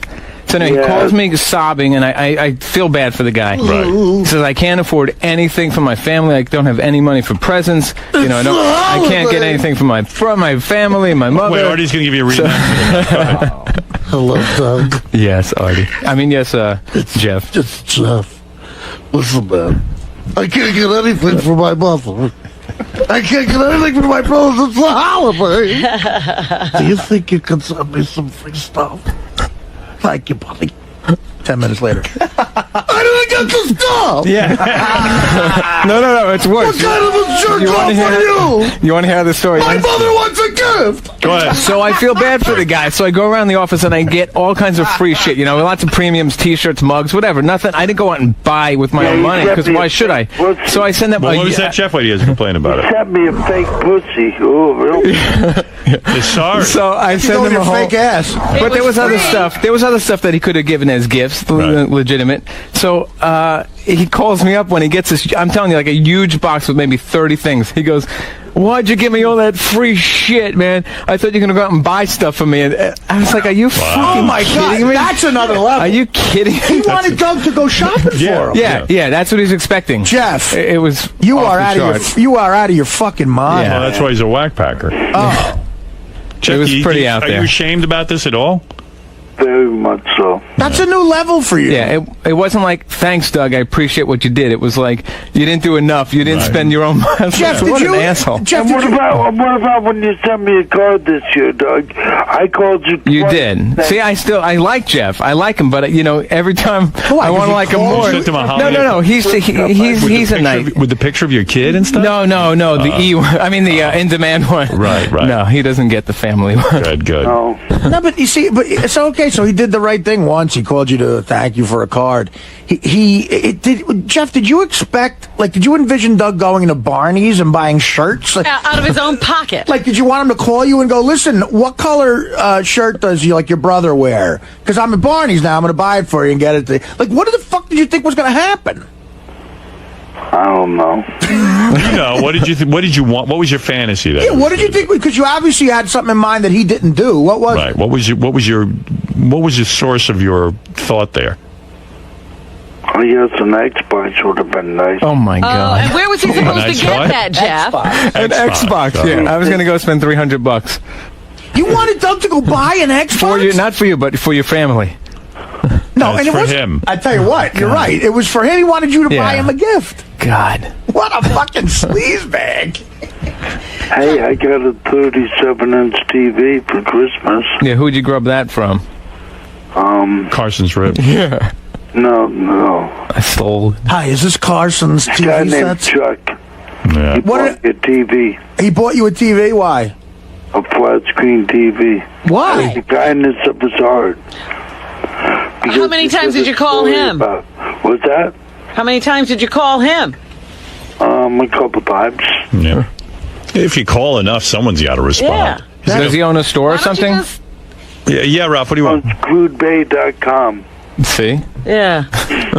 Go ahead, Ralph. Oh, this Jeff, he is a vile waste of life. I mean, like, the time you spend... Don't you even fucking start it up. Listen, loser. You're the time you spend... of the earth. Listen, shut up for a second. The time you spend badgering people, why don't you put that effort into some work or doing something productive? Yeah, but get a marketing... And why is he eating Carson's ribs? Why he's eating dog food, if that? Carson's ribs are delicious. Yeah, we know you that. don't deserve them. Fuck you. I just figured this all out. You fucking loser, you ingrate. Anytime anybody does anything for you where you say thank you, Artie does stuff for you, you bitch about him, Doug buys you gifts or gets you gifts, you bitch about. You bitch about everything, man. It really is a new level, Jeff. You're Like shit. I agree with Ralph to where it's a new level for you. I never you just admitted that you wanted Doug to buy you something that you were going to keep. You weren't giving that as a gift to anybody. Why the fuck would anybody buy you anything? Just like he kept the TV. These aren't gifts for other people. No, I mean, come on, man. Well, Jeff, you're But not... I just figured out what Jeff's his thought process is that he's going to be a spokesperson for these things. Oh, okay. Just how he that's threw true. in that Carson's ribs are delicious. The thing is, though, he will get a bunch of Carson's ribs now because I'm sure Donna's listening to this going, boy, Jeff got me a bunch of plugs. Yeah, but you know what? It's going to work for him. That me off the Carson's ribs thinking about that freak eating them. You know what I mean? Yeah, I know. No, they don't want you as a spokesperson. Jeff thinks of himself as a good pitch man. All right, Ralph, thank you. Jeff, well, this probably assures that you will get some Carson's ribs. What can I say? Good job. Thank you. Yes, sir. You couldn't buy him an Xbox? No, on, man. I was thinking about the Xbox, but I was going to get him the box from the Xbox. I thought about that. But is this like an ongoing thing with him? It is, I just said in there, I like Jeff. I don't know, like, why do you like him? I just like the guy, but I don't like him where he's like a friend of mine. I sort of like him, and he's really down and out, and he's desperate. So if I could help him out in any way, I would try. But every time I try, it's never good enough. So you know what? I think I'm just done. I'm out of the Jeff the Drunk business. The gift story. I never talked about that because it's really embarrassing to him. But now at this point, fuck him. He's the biggest ingrate on earth. Really, I mean, could you imagine sending someone who I have no relationship to, just as, association with the show, and him begging me for something and expecting me to go and pay for it? So instead I just got him I'm telling you, it was a box full of tons of stuff. And then he calls and says, what the fuck's up with this shit? It was like almost in those words, like, what is this shit you sent me? Now, what's he asking for now, DVDs? Yeah, the DVD, and I said I'll get you. He can't get Howard TV for whatever reason. I guess the trailer doesn't have cable. But yes, I'll get you DVDs. It's like a week and a half ago. He asked every single day. Does he expect me to just stop everything and drop? That's what he expects, to drop everything and take care of Jeff's needs because Jeff wanted it. But it's going to take a while. It's not on my priority list. It's probably at the bottom of the list. So he'll get it.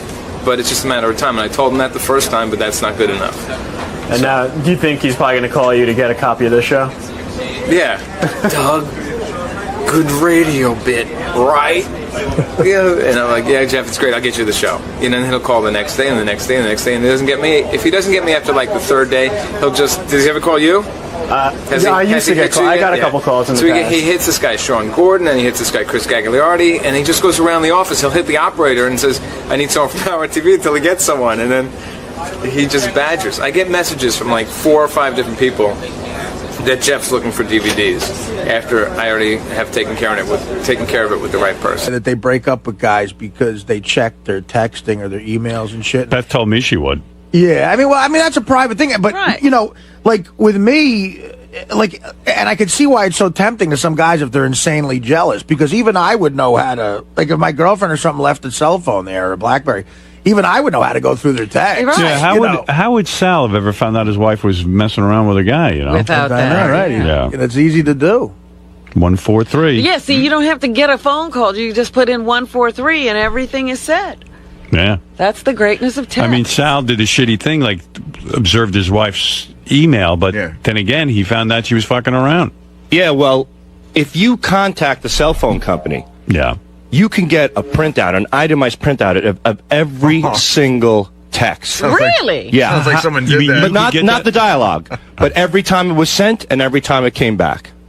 Every because single you're one. the guy who pays the bill, and you're maybe saying, "Hey, I think my bill is wrong." That's exactly it. And I requested it. And the crazy thing was, when I was in Disney after I got shot in the ass with a paintball gun, when I reviewed the paperwork, every time she was free, she was texting this guy. So she was at the pool, and to see that we're on vacation, and there was like 40 minutes worth of texting, it was just... She was like, he was on her mind, even though she was While on you're this on vacation. Yeah, I went fishing with my sons, and she was at the pool at that time. And they were texting back and forth. So when I went through everything, yeah. So you'd get a divorce if you had enough money to do it. I don't think so. No, bullshit. You know why? You know, everything that I've worked on, Howard, and I got this far. What am I going to do? Say that I'm going to leave her now? It just doesn't make any sense. Oh, leave her and what? And have a woman who's into you? Why have a woman who's into me? I mean, what's the point to go on Because with? you'd have a nice a home life. And Think of all the money you'd save at the booths. Seriously, like you're at the booths because there's a hole in your life. Right. Yeah, but think of the money you'd waste on broads. I'm at the booths because they have porn there you can't get anyplace else, and it gets me off. Is that true? Yeah. Well, I haven't gone. You can't get the porn anywhere else but at a booth. I mean, that's a very bizarre thing in this day and age when you can get porn right over the internet. It's live. You can't carry the internet. I can't carry my laptop on the train and jack one out. So I go across the street to Penn Station and I toss one off, and it's like a sleeping pill. I pass out on the train. Oh. The only thing is that I talked about this on the air, and one day I came into Penn Station. There was a cop there. It's like, "Hey, Sal, you just left the booth." Said it was like, "Oh, it's so embarrassing." This cop is shouting it across Penn Station. Don't worry, the cop just left the booth. What kind of porn do they have in the booths that you can't get? Oh, they have everything, man. Like what? Just like real sick stuff. Well, they have animal sex, which it's really like girls blowing German shepherds and stuff like that. Against the law. Me too, but it's in there. Oh my goodness. I'll tell you what. A lot of pee porn, a lot of poop porn. I know you're really not into poop and not. Yeah, but you really are into some kinky fetishes. Like I can't watch any of those fetish films. They gross me up. But you love it. You love people spitting on each other. I love spitting. I love the spitting. Wonder what that's about. Yeah, really. I don't know. Humiliation. Anger. No, there's no anger on my end. There's no anger. Supposedly, you should get an iPhone because you can load your porn right onto the iPhone and beat off on that. Well, that's what I have it. I have it on my video. You bought me for Christmas a video iPod, and I put all my porn on there. Well, a few porns. So then maybe you can just use that. I do. I have done that. Like on the planes, I'll take the video iPod into the bathroom once in a while. Oh my God! Aren't you glad you got him there? Well, I can't fly first class and have a $100 glass of wine, Robin. So I got to toss one off in the can. Oh my God! Jeez, what am I supposed to do? I could You got never beat off on a plane. Oh my Guys, that's something I've never even done. I don't even think I could beat off like if I was on a private plane going to Vegas and doing a show. I remember one time I beat off on a plane. I was coming home from San Francisco with Levy. I didn't even wash my hands, and I patted him on the back when I was. Oh, you see. But I told Richard I was going to do that. Richard tosses off in the can all the time in the bathrooms too. Oh, that's so gross. But when you're bored out of your skull, what are you going to do? Read a book on the plane. You know how many? The only difference between me and you, Howard, is that you're a gentleman enough to say on the air that you don't do it. It's like a girl says she doesn't diddle. You don't believe that he doesn't jerk off on a plane? I find it very hard. I've never done it. Dude, in my life, it would never go down. First of all, I'd be so afraid there was a camera in there. I would just be like, and also it's so dirty and disgusting. It's dirty in there. I get out as soon as I can. It's the least sexual place ever. Like when I'm on a plane, I'm not thinking about sex. I'm just not. I don't know. Maybe I'm just out of it, but it just doesn't appeal to me. It just sounds perverted. Well, it's desperate, and it's dirty in there, and it's gross, and you're standing up, and you're also talking to a guy who's been married for 10 years, and hardly gets so it's a little tough. I was married for 20 years. Single and married and everything else, and he's never done it. Yeah, believe me. What is the strangest place you've masturbated in? I think you said your mom's bed once, right? Well, as a little kid, yeah. Right. So that's pretty creepy. Yeah. Yeah, but I was a little kid, and then I didn't even know how to do it. That was where the TV I ended up peeing on myself. Did you? Yeah. I was a kid. I didn't know what I heard about jerking off for the first time, and I tried it. And then I said, "Well, something's supposed to come out." And I pissed. See, that would have turned me on. What? Sal and I jerked off on the same flight. Yeah. Oh, right. Not together though, one after the other. Yeah. Well, hey, Sal, did you just jerk off? I came during the turbulence. I'm gonna. Yeah, Artie, so he's ready to throw I mean, listen, I'm a slob too, but I would never do something like that either. I Who don't went know. first? Like, whose idea was it? And then all of a sudden you went, hey, that's a good idea, too. I think Richard went first, and then I said, I'm going to go jerk off, not wash my hands, and then tap Levy on the back when I got, and that's how that went down. It's so relaxing, like, because I get nervous on a plane, and that's one of the only ways drinking and jerking off. I'm totally relaxed. But now you do sound retarded. There's no other way in the world a human being could relax. No, I've tried, what's that drug that you relax with? Xanax? Xanax, and it didn't do a damn thing to me. But that's jacking true. off. I gave Richard 4 Ambien once on a plane. 4. And he didn't go to sleep. Really? Yeah. Wow, gee, that's a great story, you guys jerking off together. Richard, I jerked over Idaho. Are you done? You ever get... Sal revealed that he once jerked off in his bathroom closet while his aunt took a shit. Yeah, But I know. I didn't come to completion, though, pretty much. That's good. Shitting. That's normal. I mean, it turned you on that your aunt was shitting? It was my cousin in that one. And she turned you on when she shits? No, I was just hiding behind a louvered door that you could see out. You know, it was a closet with towels in it. So Sal's always hiding. I know. 90% of Sal's sex is in hiding or in the dark. I know. I just don't even know what to think. You know how dogs go out to hide when they take a shit? They go to, And that's be me honest. with my penis. I'm like little dog. So that's what I'm thinking. You're like close to an animal. Well, let me ask you this, Robin. Well, You're yeah. sexy. What's the strangest place that you've masturbated in? In bed. Yeah, I mean, that's generally where people do it.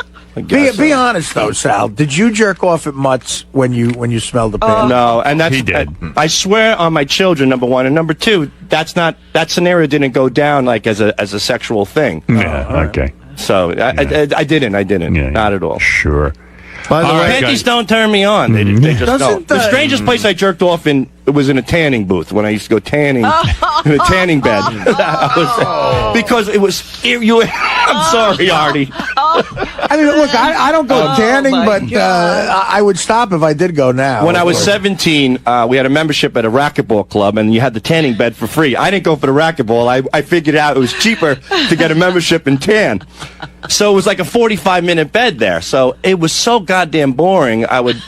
What I would do is I would prepare myself. I would go to the bathroom, get as much paper towels as I could, and then I'd just lay there, toss one off, and then pass out in the tanning bed. And it was very relaxing. Yeah, but then what if somebody First of all- finds you? No, you were locked in. It was you're locked in a room, so it was just. Did any of your spooge get all over the tanning bed? No. Yeah, because sure. I would make like a turban around my cock. You know. A turban around his cock. A cock turban. You wrapped your cock in Yeah, towel. and then it would just pull off like a little helmet because it was like paper You mache. made like a mold. Yeah, we make a mold. Yeah, it was, and it worked great. I think this schedule is finally getting to Richard, man, because Richard looks unhealthy. Yeah, I'm looking at the belly. He put on 22 pounds. I did over the holidays. I'm trying to lose it, though. I'm eating healthy. They have No, he's not. They have Fresh Direct machine upstairs here now. What's that, Fresh Direct? It's like healthy meals you can buy. They're like $8. What is fresh? I don't know what. Upstairs here? Yeah. Okay. Artie should go check it out. I should. I didn't know In the about that. break room, But yeah. what kind? But you look. And look. Believe me, I look awful too. But you look run down and like heavy and bloated. Well, I'm not. He's also an alcoholic. Yeah, it's true. You know that the kind of boozing you do that really fucking takes. Yeah, it's makes taking it its toll. toll. You're starting to look old. Really? Yeah. You're letting it all happen, huh? Yeah. Yeah. I mean, I didn't get out of control last weekend with booze, did I? Well, Did he it? got to the airport 2 hours early, and I didn't even think about it. Forgot because we haven't traveled in a while. He goes, because I got to start drinking right away. So he gets right to the airport, immediately sits down, and his new thing is champagne and mimosas. Oh. So he'll put away like 2 bottles of champagne in one sitting. That'll put weight on you. And then Yeah, he gets no. up, Howard, and you just start hearing like clink, clink, clink, clink, clink, and it's a sandwich bag full of little booze bottles for the plane. And he brings that on the You drink plane. 2 full bottles of champagne and then you drink And little then he has bottles of many- Yeah. Yeah, you got a heavy problem. I know. What are you going to do about it? No, No it's- wonder 4 Ambien does nothing to you. but I don't drink that heavy when I'm not flying. Like this weekend. Sure, come on. We all saw you. We You see must you. fly a lot then, because you look like a guy who drinks all the He time. does. He finds excuses. Well, I'm Irish too, so You got that red face going. yeah. Yep. But I, when the plane takes off, I have to have a drink, or it's a habit of mine. I don't feel Stop flying. right. Yeah, maybe it's time to give up the road.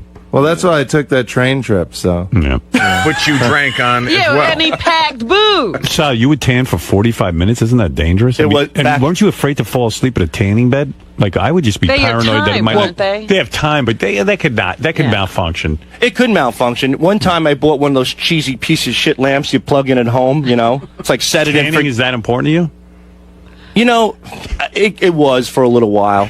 You know, once... Because you look so much better. Yeah, I don't know. Yeah. I bought one of those lamps at home, and I did develop a few blisters on my face, and I never did it again. Right. It was like one of those heating lamps you see at McDonald's over the French fries. Yeah. That was on my face. Oof. And then I stopped doing... And that's when I got a little worried. And Sal is so vain. Like, when we went to Florida, he has to bring a huge suitcase just for 2 days to pack his hairspray, His raccoon makeup. and his hairspray leaked all over his clothes the other day. It exploded. It exploded on the plane, and it leaked out like all over his suitcase. Was he all upset? Yeah, he was pissed. Yeah, but okay. Hairspray. You hardly have any hair. What are you spraying it? I'm spraying whatever's left so it doesn't move around. Oh, my God. But I'll tell you one thing. I think you're that handsome? No, I don't, but I like to look good. You look good. You mean, Yeah, but I mean, there's nothing wrong with being clean and manicured. But hairspray?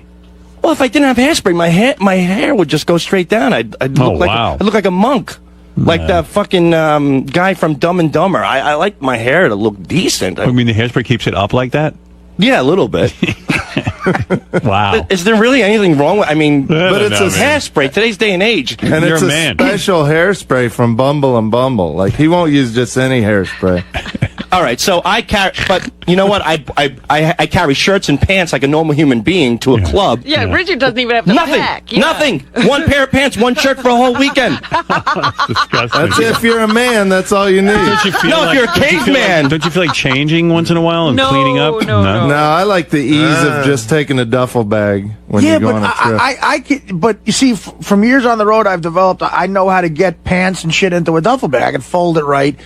I mean, so say you do a show, and then you go back to the hotel room. What You about get your undressed, underwear? and then what do? You sleep in your underwear. Uh-huh. You get up, you shit, and then you wear the same it's underwear? the same underwear. Same underwear. He wears the same blazer he wears on stage the next morning at breakfast. And then he wears it the same night. Like, I saw Richard, we did a show Friday night, and Saturday afternoon I'm having lunch with him, and I go, Richard, is that the same outfit as yesterday? He's like, yeah, what's the problem? And Oblivious. he doesn't bring a toothbrush either when he travels for the weekend, right? You I'll don't bring a never toothbrush? forget it. They have them at hotels usually. No, you No, don't they use a don't. toothbrush the whole weekend, do you? It doesn't, no. Be honest. Yeah, I usually skip that on the weekends. We're in the hotel in the I mean, that's Does his unreal. breath just stink? It doesn't smell, though. I think it's all the alcohol kills the Alcohol germs. burns The everything vodka, out. yeah. When you wake up, isn't your mouth all pasty? You just want to clean it and clean your teeth? and get Yeah, all but the- then I have a coffee or a Coke, and it's fine. And then it's stinking Coke and stinking coffee mixing together. We're doing a show in Illinois. It's so gross. We're doing a show in Illinois one weekend, and we have to leave. And I'm brushing my teeth, and Richard goes, "What the hell are you brushing your teeth for? We're on vacation." Yeah, why take care of yourself? Vacation from teeth brushing. It's a burden. You had more than 18 cavities, man. That's I how did. fucked up you are. 18 cavities. I got them filled, though. Yeah. And there's going to be more Have on the you way. been back to the dentist since then? Once, yeah. What did he say? You need to take better care of your teeth. Yeah, they scolded me for not flossing. Flossing? You're not brushing. You're not. I mean, don't you? When food gets caught between your teeth, don't you want to just clean it out? Like I carry toothpicks. I mean, I just don't notice that stuff like most people. I guess. Wow. How do you not notice it? How do you not notice you feel clammy and disgusting? I don't know. Well, it's I even took Sal to my old house in Florida, my warehouse. shit. When you live in a warehouse for 8 years and you shower once about every 2 or 3 weeks, when you shower once every 3 days, that's like living the high life. Where would you shower? He'd hose outside. himself off, don't you remember? Oh, that's right. But back then, didn't you think about, like, now you got a girlfriend, and God knows I don't know how. But She's a saint. But she is. But She back is. then, first of all, she's going to wise up to it. You got to start washing yourself. Back then, would you ever try to get abroad? I mean, like, where you shower for 3 weeks? You know what? After about 5 years of not getting laid, I gave up, and I was like, fuck it. I'm just going to be a man. I'm not going to shower. I was kind of doing it in protest of women because I was so angry about it. I used to love like walking up next to a hot chick at a bar and stinking and stuff. It's kind of my way of saying, you know what, I don't need Your kind of way of admitting you're gay. Well, no, I was an angry guy because I didn't get You laid. didn't get laid for 10 years, right? Yeah. You're not an angry guy. But you weren't getting laid because you smelled. It was self-perpetuating. Well, And you didn't brush your teeth, and you looked disgusting. after a while, that's the reason, yeah. After a while, I think that was the reason from the very beginning. When's the last time you showered now? Sunday, I think. Sunday. If you have to go, No. after that question, you're fucked. Wait a minute. You're a pig. It's fucking Thursday, man. Is it? Dude. Nobody answers, to when's the last time you showered. When did you shower? You know, my shower curtain was in the wash. So shower curtains in the wash? Yeah. Just buy a His new shower one. How curtain much The is shower curtain gets the shower. Shower curtain's like $3. You No, can go to I like fucking Walmart. I got a nice one with like a painting on it and stuff, and I washed it. And I didn't want to get water all over the bathroom. There's a painting on your shower curtain. And it takes 3 days to get your shower curtain washed? Yeah, well, I do drop off laundry. So. Wait, I don't. They make these liners, Richard, that cost $2. Yeah, it's called a liner. It's That's Thursday. the thing. It's a liner. That's what Robin's talking about. That's what I'm talking about. In other words, you have the regular beautiful shower curtain, and then behind it is a plastic liner. Oh, the plastic liner is like $3, $5. I'll have to pick one of those up. Yeah, and it lasts for months, and then you throw it out when it starts to get when you take shit it in, on you it. get another one. Months. It lasts for years. Right. Most families. Or maybe take a bath if you have to get rid of your shower curtain. Yeah. Wash your balls and your asshole. I always, I get busy with something. I'll be working here or at home. I'll be playing guitar, and I just don't think about showering. Richard, It's the last thing on my mind. 4 days. It's 4 days. Like, how many shits have you taken since then? Oh, probably 8. About 2 a day. I mean, come on, 2 a day. I did, again, this has gone from like goofing around with Richard to where I want to call human resources. You taking 8 shits and you didn't want to wash your asshole out with water and soap? No. You like it. You like it smells. He does. He does. There is something manly about. Do you like to put your finger down there and smell it? I do. In between my balls and my thigh. Jesus. I'm sorry for anybody that's eating breakfast out there, but there's nothing better than taking your 2 fingers, rubbing it between your nuts and your thigh, and you get that man smell, Mm. You get a coyote smell, is what you get. Yeah, a man smell. What is that smell? Oh, that's man. Like, what did you I just smell coyote. Dude, you're almost 40. What did you just say? It's like a musk. It's like natural. That's like a cheesy smell. Can we interview his girlfriend? Because there's no way she's fucking you. She like must that. have had a stroke and has no sense of smell. Well, I shower when we're together. When you're making love. Yeah. How do you get the crust off? I mean, my God, you've been building it up for days. I can't make love to you. I can't get the crust off. I don't have a Richard, shower curtain. Richard, do you know how little you've experienced with life? If that is like something you say, there's nothing better than doing what you just said. Right, 2 fingers Well, yeah. between I can the think of balls about and 100 the tape. things. I'm a simple person. I enjoy simple things. There's thousands of things within a block Right. of his studio that are better than that. Well, I enjoy that Yeah, too. why but is he in New York City when that's all he needs? So your girlfriend doesn't shower either, I guess. 'cause No, then she does. But the shower curtain's not there, so yeah, she got water all over the floor. She just put a towel down. Does she live with you? Uh-huh. So she has you for don't- 2 or 3 years. So you yeah. don't Oh my fuck? God! You don't Yeah, fuck but that'd Sunday through So Thursday? she's smelling you for 4 days, stinking. I thought she only saw you occasionally. She's living with your Oh, yeah. unwashed ass. Uh-huh. Yeah. She She's doesn't cool. say She don't shower? mind. She likes the smell. Once in a while, she'll say, you got to get in the shower. She'll smell my breath. She'll tell me when I need to brush my teeth. Like a dog, you take it down for a cleaning. After you get a whiff of shit in the house, like time to get the dog cleaned. That's Richard, what it's like with him and his girlfriend. You guys sleep in the same bed? Uh-huh. So, I mean, wouldn't you like to just, like, if it's like, I don't know, do you plan, you're young people, you plan every fuck that you every time you fuck? He fucks her all dirty like that. Yeah, I mean, on a Tuesday night, you never roll over and go, hey, I'm a little horny, and you try, If I do, then I jump in the shower first. that's Sure, good. Yeah, right. First Scrub down. First of all, you don't. Second of all, who wants to go through that? Just be clean all the time. Hey, guess what? too You'll be hard. prepared all the time. Come on, honey, Yeah. blow my smelly balls. It's hard to teach an old dog new tricks. If, bet you you she's- don't smell I anything, bet you she's it means blown I him want after. sex. I bet you she's blown him after 4 days of not Right. brushing Oh, his teeth and sure, cleaning his balls and ass. Right. I bet you she has. He subjected her to everything. That's the truth, right? I don't know. Yeah, okay. I don't know when I shower and when I Stick don't. your finger in my smelly ass. Nothing better than that. And then she's a drinker too, right? Not like me, no. You want to smell something good? To me, my favorite things are drinking and smelling my taint and balls. You've talked about doing that, Howard. Yeah, but I mean, I've done that like coming out of the gym and stuff to check that I'm really And rank. then he goes and takes a Then I shower. then I bathe down, dude.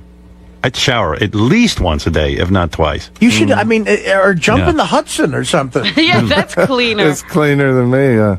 I don't know. That's really gross, man. That is El Stivo. I wake up in the morning, the first thing I got to do, even before anything happens, you brush your teeth and get all that shit out of your mouth.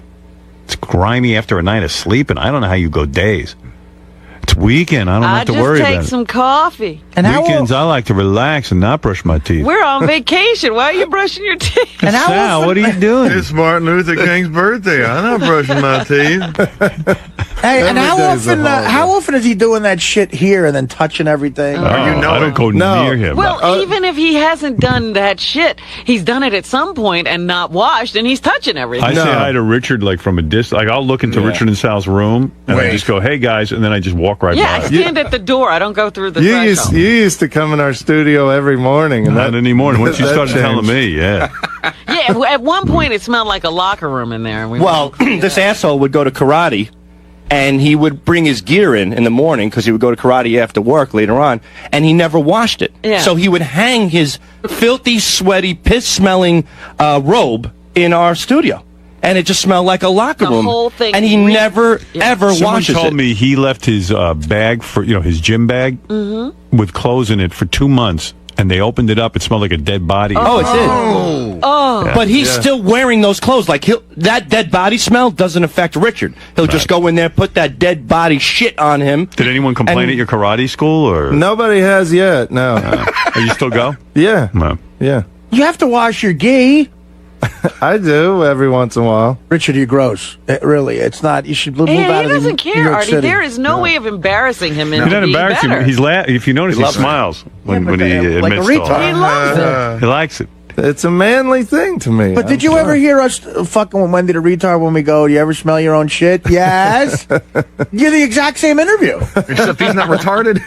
Well, I don't know. Well, there's And by the an way, argument there's there. no way you're doing a lot of karate. I mean, you have an enormous belly now. I mean, there's Yeah, no way you work it out. I'm not doing it as near as much Yeah. as I should. Right. And, my diet gets crazy on the weekends with Chinese food and pizza and stuff like that. You need a size 50 black belt. It's like Elvis. I'm the size of a dojo I now. can barely lift my leg like Steven Seagal. Toward the end, Elvis was wearing a cape with like a little superhero cape, and he had those bell bottoms that were too short. It looked, Well, almost looked like a actually- cross between like a Star Trek uniform, like when Kirk wore those pants and they had those bell Right, bottoms. the jumpsuit. Yeah, it was a cross between Superman and a Star Trek uniform, and then he was so fat, and he paid a karate instructor to give him a black belt. Like he just wanted the black belt. He didn't care if he had the power to And back then it he'd up. do the poses on stage. That's all he could Yeah, do. he'd do his kata on the stage while he was singing Suspicious Minds, and then he'd be doing his, Shotokan, and pose. try to kick his leg up. Yeah. He looked like Artie in a white jumpsuit.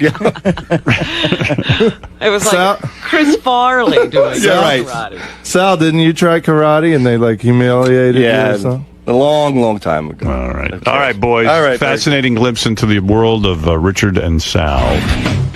Isn't it a little embarrassing to It is. for Howard to be calling you, filthy and smelly, and then your buddy over here is piling on? I know. I mean, you work here for enough time, and you try not to let things faze you. But I thought you were brushing regularly and washing more often. I am. We talked about this a while back. What you did with Howard, and it seemed to have had an effect on you a little bit.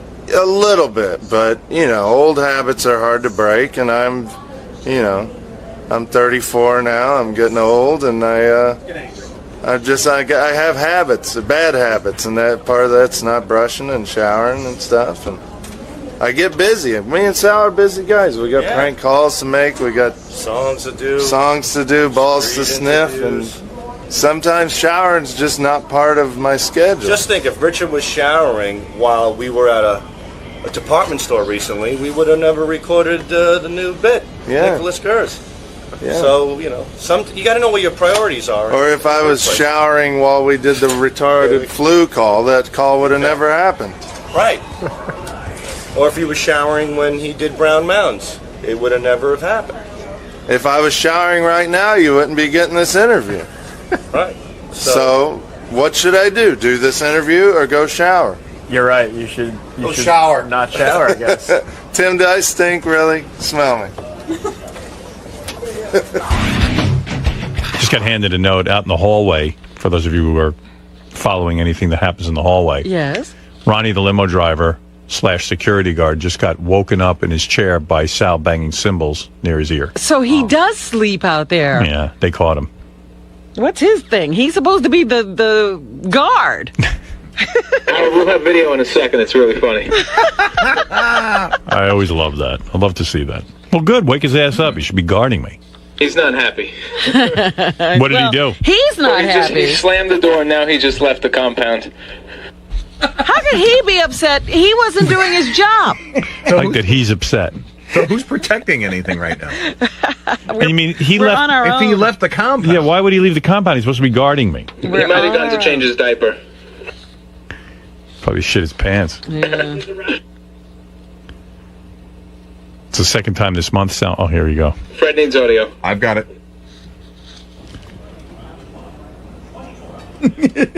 Oh, there's Ronnie sleeping.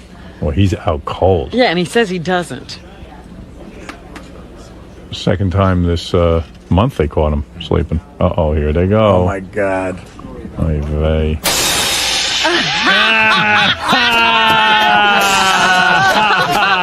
He hit it.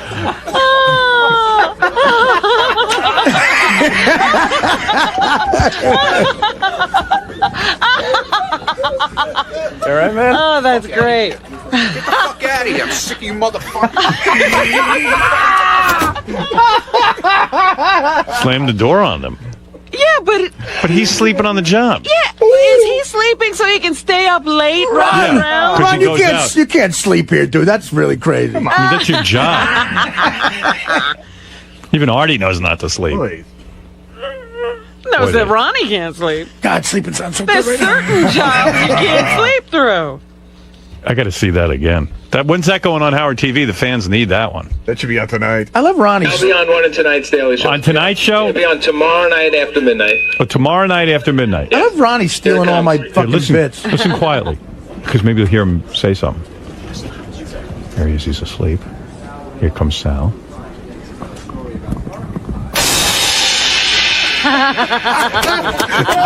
Ronnie slams the He's cymbal. trying to get him.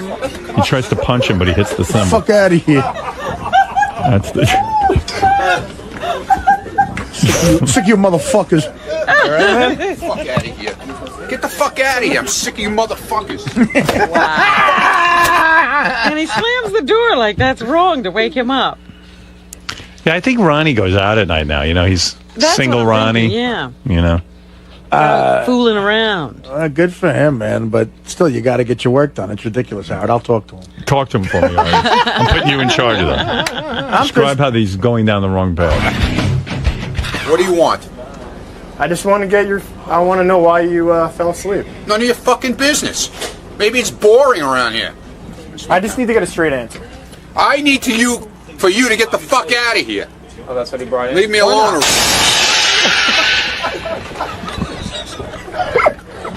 I saw some stuff out there. Look at all the burgers again. Look at these animals here. Wait, look what? at this. What's going on? Look in the background. Look what's going on. You could jump in. Chris, so for people who don't know the radio business, it's very rare to get free food. So right here at the end of the show on Thursday, Bobby Flay and his people were nice enough to send up a bunch of free burgers, as Salas told everyone, taste like pussy. That's how good they are. And the entire floor. Animals. They're like friggin' animals. And Look at them. convened around our free food table. Interns, radio guys, the Howard TV guys, the news people are here, and they're just literally as they were unpacking. The woman couldn't unpack the boxes; everyone's crowding around her and shit. I grabbed the burger. Sal grabbed this for me, but I told Ronnie, I'm like, hey Ronnie, take charge of this situation. You know, you got 8,000 people crowding around the table. Everyone's pushing each other. Shit's getting messy. You know. Form a line, do something, keep the hall clear. Ronnie fucking And he's not doing that. No, where the fuck did Ronnie go? He grabbed his burger and he fucking left. Well, I've never seen. We've gotten food up here. You know, it's a rare occasion. This food I've never seen food disappear so fast. Ronnie, who's the first one to take a burger? It's like you think Scott the engineer was the first one to circle, but he didn't take anything. He first circled, but he didn't take it though. The first one to take was Richard Christie. Yeah. What do you get? Then Scott the engineer. But Scott was here first to circle. What's going on? He's going. Are we? Is this for us? Is this for us? And he's back. Look. Yeah, we have one. Oh, there he is again. Look at him. Oh, really? And we're building one at Paramus. Look at him sneaking his big arm. Right in the Bergen Town Center. It was good. It was really good. What would you? Like. My weird reaction is that you just think that you're a genius at everything. You're good at radio. That's it. Tastes like a burger. It was good. Actually, it was one of the best burgers I've had for, I guess, this style. Which I don't know if it's like a fast food formula they have. I don't know. Is this like a takeout place only? If it is, it's really damn good. Sal, how's that burger, man? Well, the first day I got my iPhone, I just got emailed me and said, hey, if you want to get porn on your iPhone, here's the website. And he sent me a great website.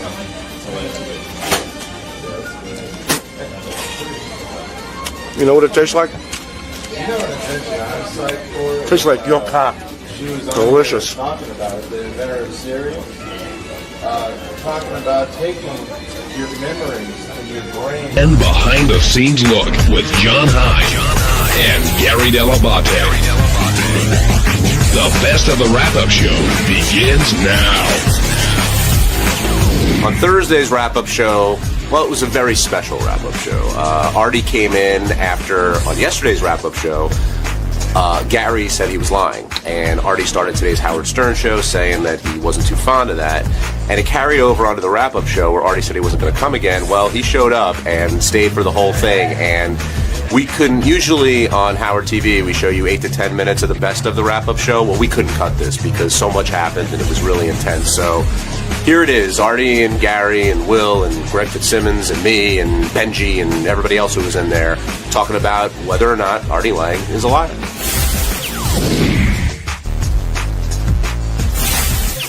Artie, I'm surprised to see you here. After this morning, I didn't think you'd ever be back in our wonderful studio. I was dead to Gary. You're Hey, back. Gary, by the way, I think we made up, but what a show business move to say I'm dead to you. That's like a producer, like, Artie's dead to me.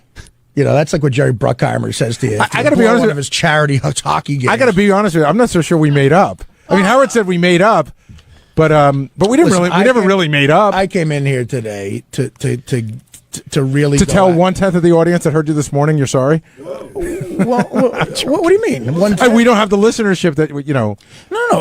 I said this today. I think I made this point today when I said that I came in there today mad and I wanted to say mean things because I was mad, and I said some things I didn't mean. But see, you have to seriously. How do I know you didn't meet him? That's me, man. That's the tough part. Like you said, me. It's like, you know what I'm like? I'm like David Niven in the Pink Panther. It's all a lie. But it's just it's so hard to tell. You have to pick and choose. I've lost my credibility with you and Will. And others. And I give Will some credit, at least, for having the balls to come in, because he's not the only guy that... I like No, Will. but Will's not the only guy that grabs my ear and says shit. He's just the only guy that had the balls to come in and Who the fuck says shit? A lot of people. I'm being serious. It's not that Fruity Jason, is it? No, not Fruity Jason. Who else? Not the black intern. Did he hear me say that thing? No, not Black John. I thought Black John was in he heard me say something. But anyway, I didn't say anything. The Knicks didn't cover, and I said something. But Black John, I love Black John. Any Jew interns? Are you a Jew intern? What's your name, sweetie? Jessica. Jew Jessica. Why don't you call her Jew Jessica if you're going to call John Black John? You said the black intern. No, you said Black John. I was joking. Do we have? Right. How do I believe you? How do I know when you're joking? Are there lots of white Johns? Especially since I'm not funny or a comedian. Well, Garrett, listen, you're not a comedian. Or funny. I thought you were Jew John. Do you think you're a funny person? No, But I don't think. I don't think. But you made it sound. I think you're a good storyteller. You made it. Well, apparently that's not even true. No, I think. Yes, I do. You know that. You just said, "Oh no." You want me to tell the story about Richard Lewis? Dude, well, that was me being. I'm arguing. I'm being an asshole. But how do I know? What do you do? How do I know when you're joking? Now we don't. We're in a web of lies, as Jason would say. Look, you both break each other's balls. John, it's a web of lies. You both break each other's balls, but it seems like there's an underlying level of animosity between the two of you, and neither of you guys know where it's coming from. No, John, that's true. And it's true that there is, and it's true I don't know where it's coming from. Well, I don't know either. Like, that's the thing. For months now, I have noticed a difference in our relationship because I think you believed certain things that people said that I didn't want you to come on these trips, and that's why I knew that was a sore spot and a weak spot, and that's why I sort of went at you there.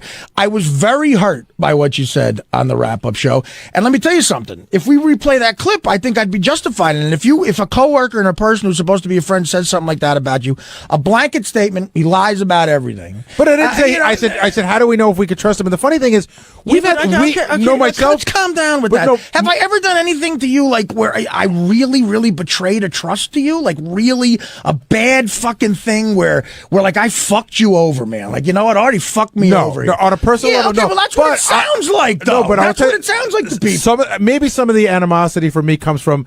I'll be upfront. I'm not crazy about the way you've treated the show in, say, the last 8 or 9 months. How have I done that? Well, but by lying about what you're up to, about like not showing up all the time. I know you think. No, but listen, that's your beef's with Howard, man. If Howard would pull me aside and say stop doing that, you wouldn't. I don't think you would. Okay, well, you know what? Then, would you? I mean, would you? Of course I would. Howard laughs at the whole fucking thing. He laughs when I sleep. He loves when I fall asleep because it's fascinating. All right. So bring it up with him.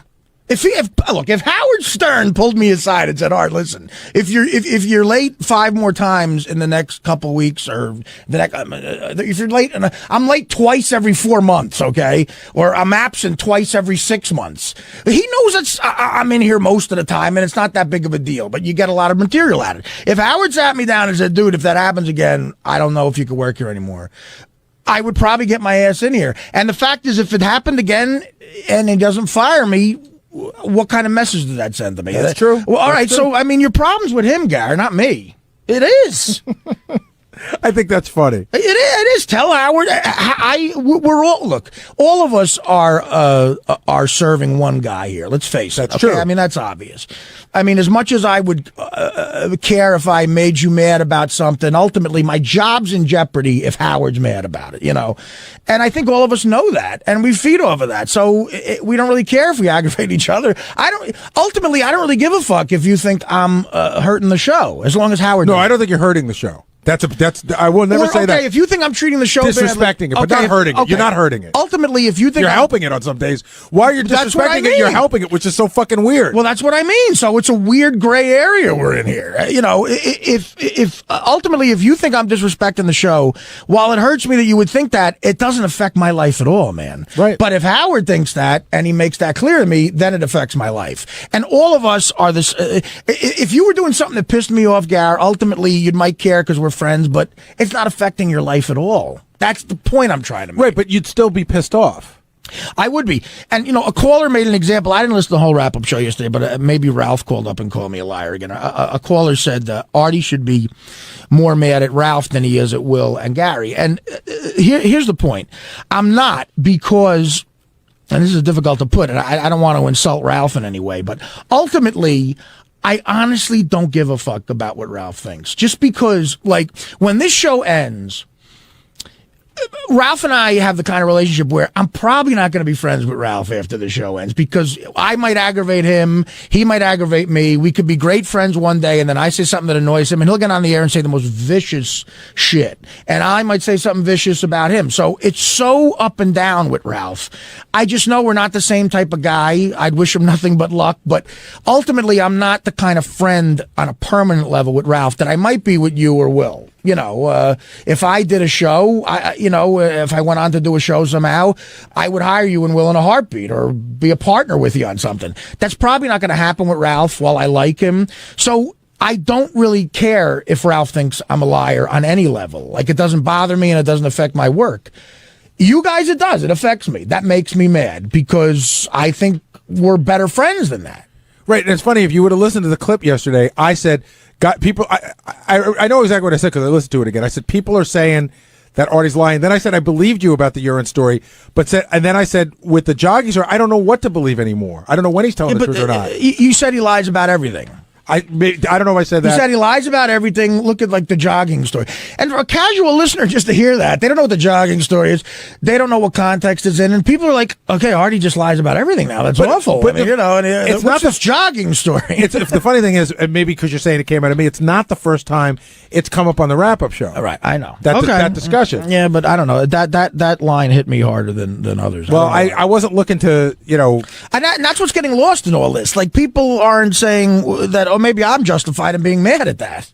I think I am. Right, and maybe I'm justified that you didn't come and see me and tell me, hey, Gary, what you said yesterday really pissed me off. Hey, Howard, Gary, okay, the same way you didn't come to me, you meant saying, hey, when you spilled the high C, what did you say to me on the air? It's more fun to bust your balls on the air. That's true. Man. Okay, that's true. I mean, but I hardly put him on a fucking crazy world here that we're living in. This is craziness. Everybody either wants to be great on the show or be your friend. Like, I was too uncomfortable to come to you and say that to you off the air, to be honest. Well, it would just be too uncomfortable a conversation. Maybe I was too uncomfortable to come to you about it.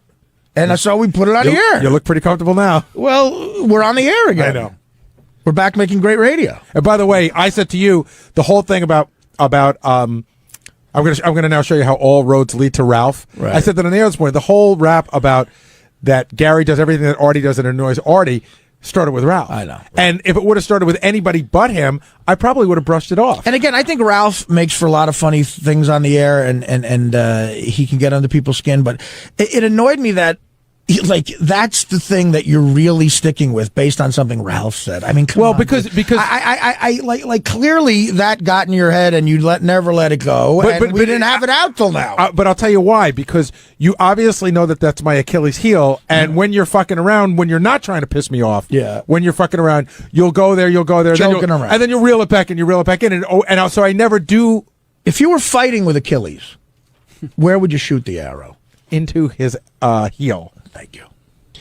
I have a question for you about the lying thing, because I think worshipping cock. I think it's important. You've acknowledged lying about the drugs for obvious reasons. Who at work are you going to tell that you're using drugs? This is like Hein Lang, Frostniks. But do you understand how? And I think Will was trying to make this point. Do you understand that if you lie about that, how that hurts your credibility about other shit? I know you say the drugs thing is one thing, right? That's separate. So name something you think I've lied about that has something that has nothing to do with drugs. I got to think about that. Of course, because there isn't much there. I mean, I have a lot of drug addict friends who, when they're talking about drugs, you can't believe anything they say. But, they're not. If I ask them if they're banging my wife, if they say no, I believe them. It doesn't. I'm ashamed of the fact that I'm a drug addict. That's awful. But I've been very open about it for years now. It's part of my life. It's part of my persona, unfortunately. And I'm afraid of losing work, and I might lie about it. That's the truth. The same way, like I used today. If you're speeding, you might say you were doing 85, but you say to the cop, God, no. It's like if a married guy lies about cheating. Do you guys think he's a total liar then? Yeah, I mean that's a great example. Well, what do you think of Bill Clinton? I think a wife would have trouble trusting her husband again. Right. Not if she anything knew. he said. And all her friends. Well, if he admits that he cheated. No. But if your friend, I think what Benji's trying to say, is if you have a best friend, a guy that's like a brother to you, and he comes to you and says, look, I'm cheating on my wife, this is bad, and then you hear him lie to his wife about it, do you think he's a liar on every level, or just because he's lying to his wife? No, I mean, you would say probably, though, that guy, I mean, if he's lying to his wife, might be a little untrustworthy in some ways. But if he's lying to his wife to save a life that he might have with his kids and everything, and I get that. I mean, there's guys here that have cheated on their wife. Right. Okay. You know it. Benji's pretty sure he knows. No, okay. I mean, you just know it, that everyone here, if it ever comes up there, they're saying, I'm faithful. What are you going with, odds? I'm going with odds. Look, I've said I'm faithful. I was faithful to Dana now for years. Yeah. Go ahead. But if someone lies, even if it's that, like Artie's example, you do think twice about them telling the truth in other scenarios. I mean, I was trying to think of other things because you asked that. See, I can, look, I think you're thinking more morally and ethically about a guy doing that. Like, it might make me think less of his character, but it doesn't make me think he's lying to me about everything. But Artie, there's no question about that. Here's a big issue too. So Artie, did you do drugs? No, that's a lie. Totally, That's understand. a blanket thing. Like, did I do drugs?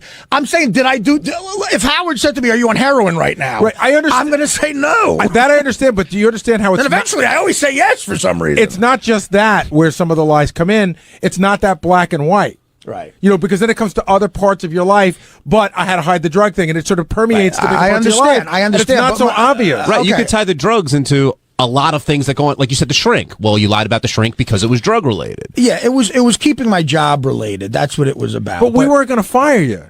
Well, it was basically. Look, we would have been. We were disappointed. Look, how do I know that for sure? I don't know what you guys are thinking. I mean, there might be why wouldn't I think you're going to fire me? Then why did you tell us that you stopped going if you thought we might fire you? Because by then, obviously Howard didn't care, and I said it because of look, I do share some things that are crazy on the air because I think they're provocative. Right. Like even when you called me about the drug test, when you called me at home that night, you said, "Listen, I'm not going to take this drug test. An entertainment lawyer told me to take it. If I take it, I'm going to lose a month's worth of pay if I go to rehab." But no one ever had that discussion with you that you would lose pay to go to rehab. In fact, most of the discussion here was go do what you need to do. I made a dumb fucking deal, and in the deal, I said to Howard, "Without pay," and he said yes. That's where that came from. So it was all parameters I laid out. Don't get me wrong. When I called you, I was trying to get out of it. Right. I didn't say you guys did it. I laid it out. But how many times? And I realized how stupid it was. How many times has Howard said, "Artie, go, if you want to go." And did he ever say, "And by the way, if you go, I'm suspending your pay for, off the air"? I brought it up. Up to that point. No, he never said that. Of course not. But I brought it up. So that was in the rule book that I laid out, and I was trying to get that out of the rule book. That's why I brought that up. But, I don't know. I mean, listen, maybe I don't want to go away for a month, too, because, maybe some guy will sit in the chair that you guys love. Jackie lost his job, maybe Jackie quit. Okay, but... And quite honestly, the 50 people that sat in the chair after him weren't as funny as you. All right. Well, listen. Sorry, Jimmy Kimmel. They might come back. A guy might come who you never heard of and be funny, and he could work for cheaper. This is America. I don't know, Or how it starts. Artie could come in Monday and Tuesday. We'll have this guy Wednesday. I think about that all. I worry about losing my job like everybody else in the world. And not so much for this stuff because Howard makes it funny, but losing my job to someone better? Yeah, of course I do. Can I be the voice of asshole morality? If you were that worried about it, wouldn't you just take care of yourself to make sure you didn't have to leave? Well, again, Gary, we're going back to why I just got into drugs. I don't know. I got addicted to drugs, man. I have no idea how that happened. Do you think you have a disease? Because you talked about that this morning, No, too. I've never. You don't think it's a disease? I don't. I hate that rap. I think, because there's been times in my life where I've been off of drugs for 4 years, and then I get the blues on the road, the wah thing, and I feel like getting high. I don't think that's a disease. I think that's a flaw in your character. I don't think it's a disease at all. All right, since it's come up so much, we've got the clip from yesterday, so you guys can settle this once and for all. Hit it, Ted. I just know what I hear in the office, so I'm sitting there thinking, like, Artie's out of his mind. This is crazy. I can't believe it. And then I hear somebody say, how do you know that you can believe what Artie just said? Which I hadn't thought of. Some people think that the story he told today might not be true. Oh, that he didn't even have the urine? He was just telling a great story. I'm believing he had the urine on him, but now the seed of doubt has been planted. That's how low his trust level is around here. I hadn't thought of that, but other people had. Yeah, I said that to Gary because, it's funny. It sounds funny for him just to say, so who knows if it's the truth. And it's not to be insulting to Artie, but you can't take him at his word, obviously, at this point. So you can just speculate that anything he says is not true. Yeah, but real kind of things that he's lied about, it's always been to protect his image. It's never been like just to pull a stunt. No, he lies about everything. How did he protect his image when he told the Rolling Stone girl he was that he's going to tell us he went jogging? What do we give a shit if he And it is funny when he says he's going to take it out and slam it around. And that's a funny line. It could be. It wouldn't be. I don't think it's that big, but I don't think he was lying about that. So you think he had it on? I have faith in Artie that he was lying to us about it, about the urine. That he was telling the truth about lying about having the urine. I don't know. That's pretty bad to me. That's fucked up. But listen, you could play back a number of things I've said about people.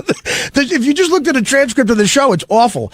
That hurt my feelings big time. I'm surprised. I mean, I didn't mean it. I'm surprised. I really am surprised compared to some of the things that have been said. But I'm not saying everything. And if it bothers you answered your own question. I don't give a fuck if you knew I jogged with the. To use that as an example is awful. No, that's the example. Outside of the drug use that you use, a total joke. Because it wasn't obvious it was a joke, and it seemed like, of anything, how is that not a joke? It seemed like something to not lie about. I think you have a better sense of humor than this. Okay, how is that not a joke? The cunt reporter knew it was a joke. She did. Yes, she did. She said it to you to create this shit because she's a cunt.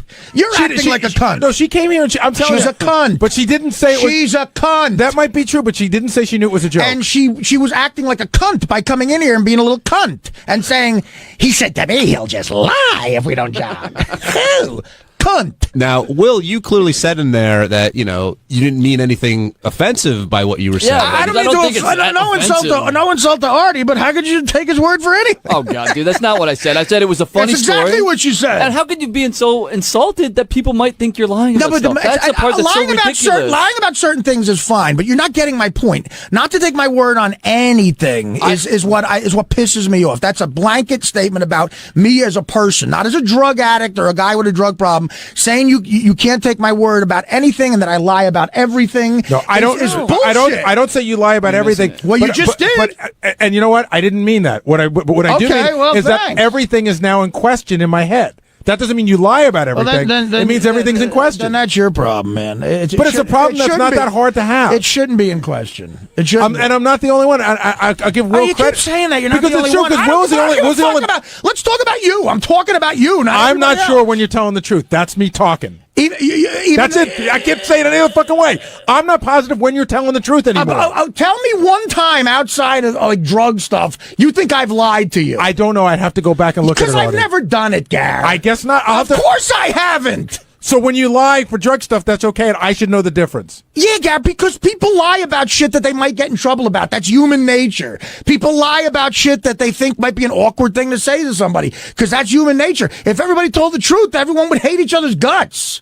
That's what this show creates. It's good radio. But you can't think of one thing, and neither can John, because I've never lied about anything else, ever. And that's the problem. So if you were on the other side of this, and you were me, and because I know you lie when it comes to drug stuff to protect yourself, I know that. Okay. I should know the difference.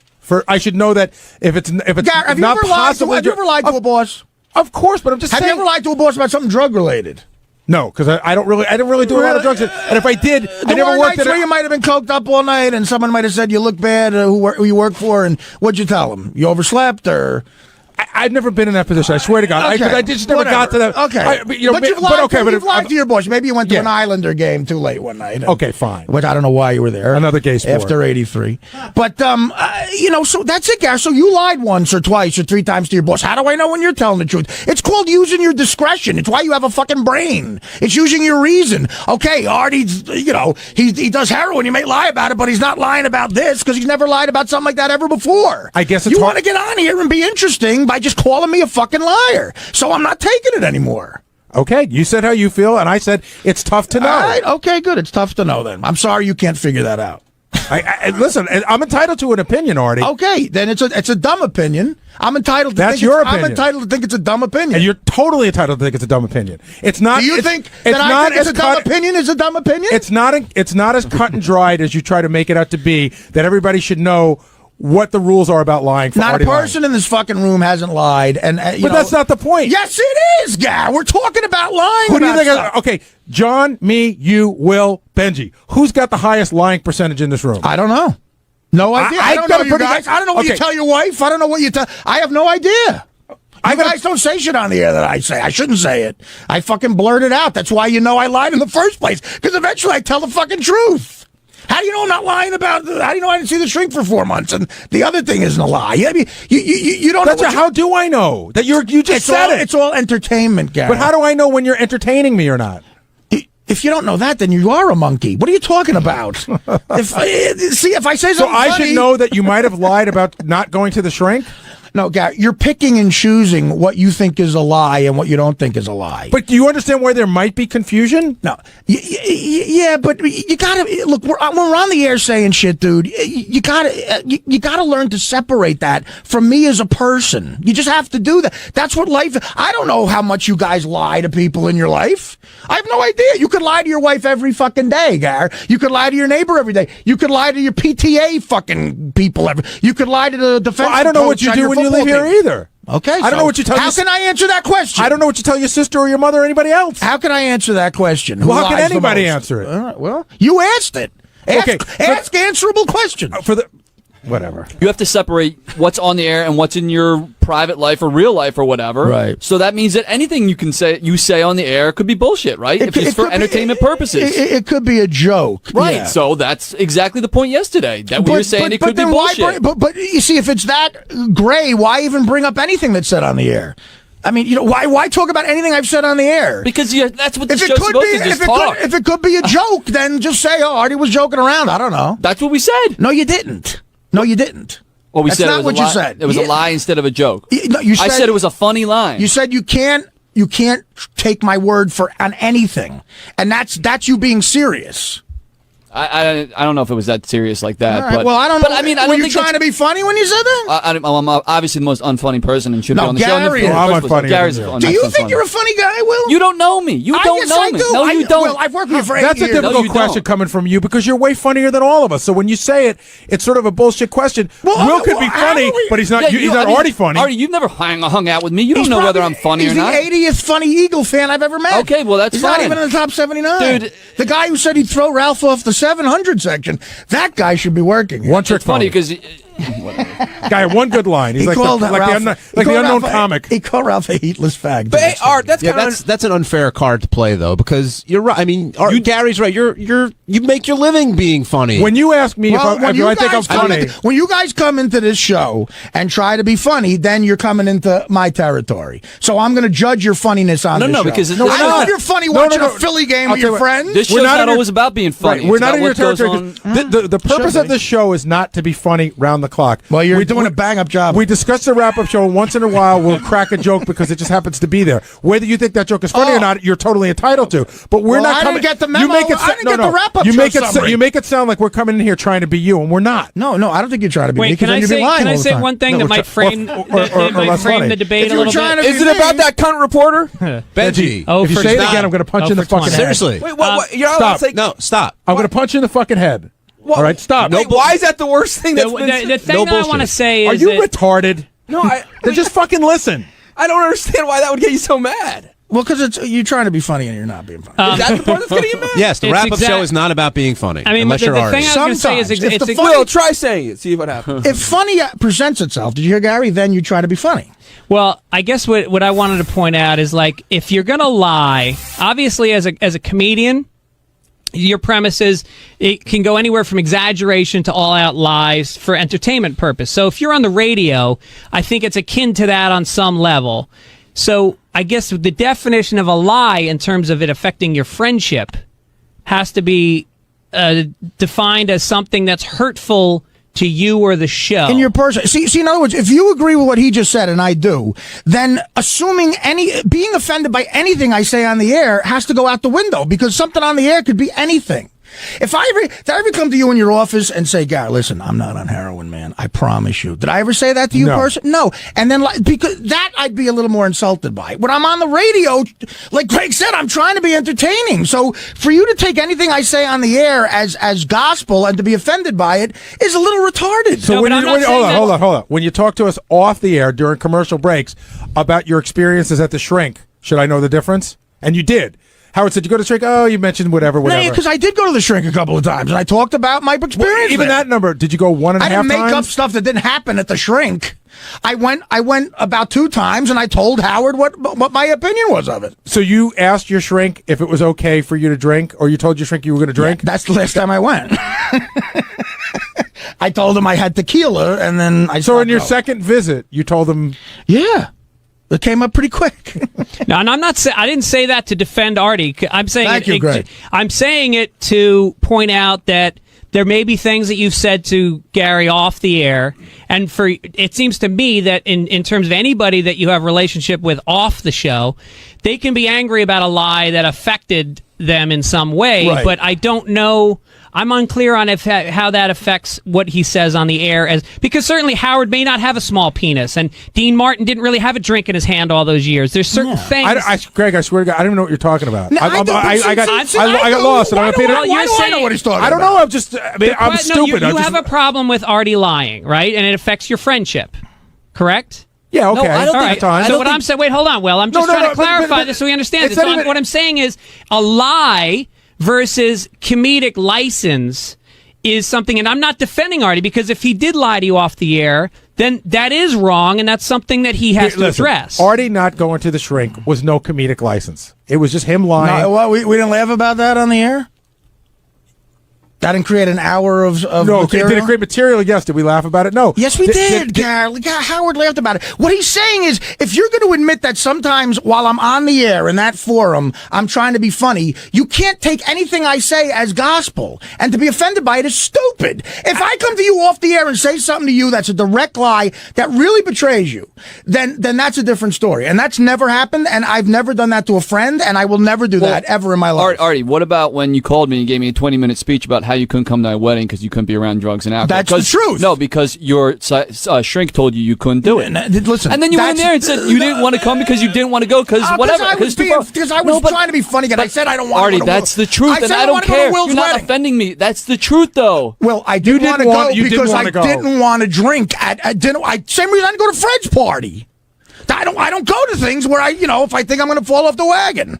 But I think you were, at that point, you were still doing heroin. Well, I wasn't. I was not. I was on the heroin wagon at that point. And how would you know anyway, man? Because it's all speculation. Because shut up about it. On the wrap-up show, don't talk about shit you don't know, because you're going to get in a bad area. But on the wrap-up show, and again, I asked you 2 weeks ago, Artie, how long were you on heroin? You said off and on from the end of August till December. Off and on. Well, Will's wedding was in September. What does off and on mean? But how do we?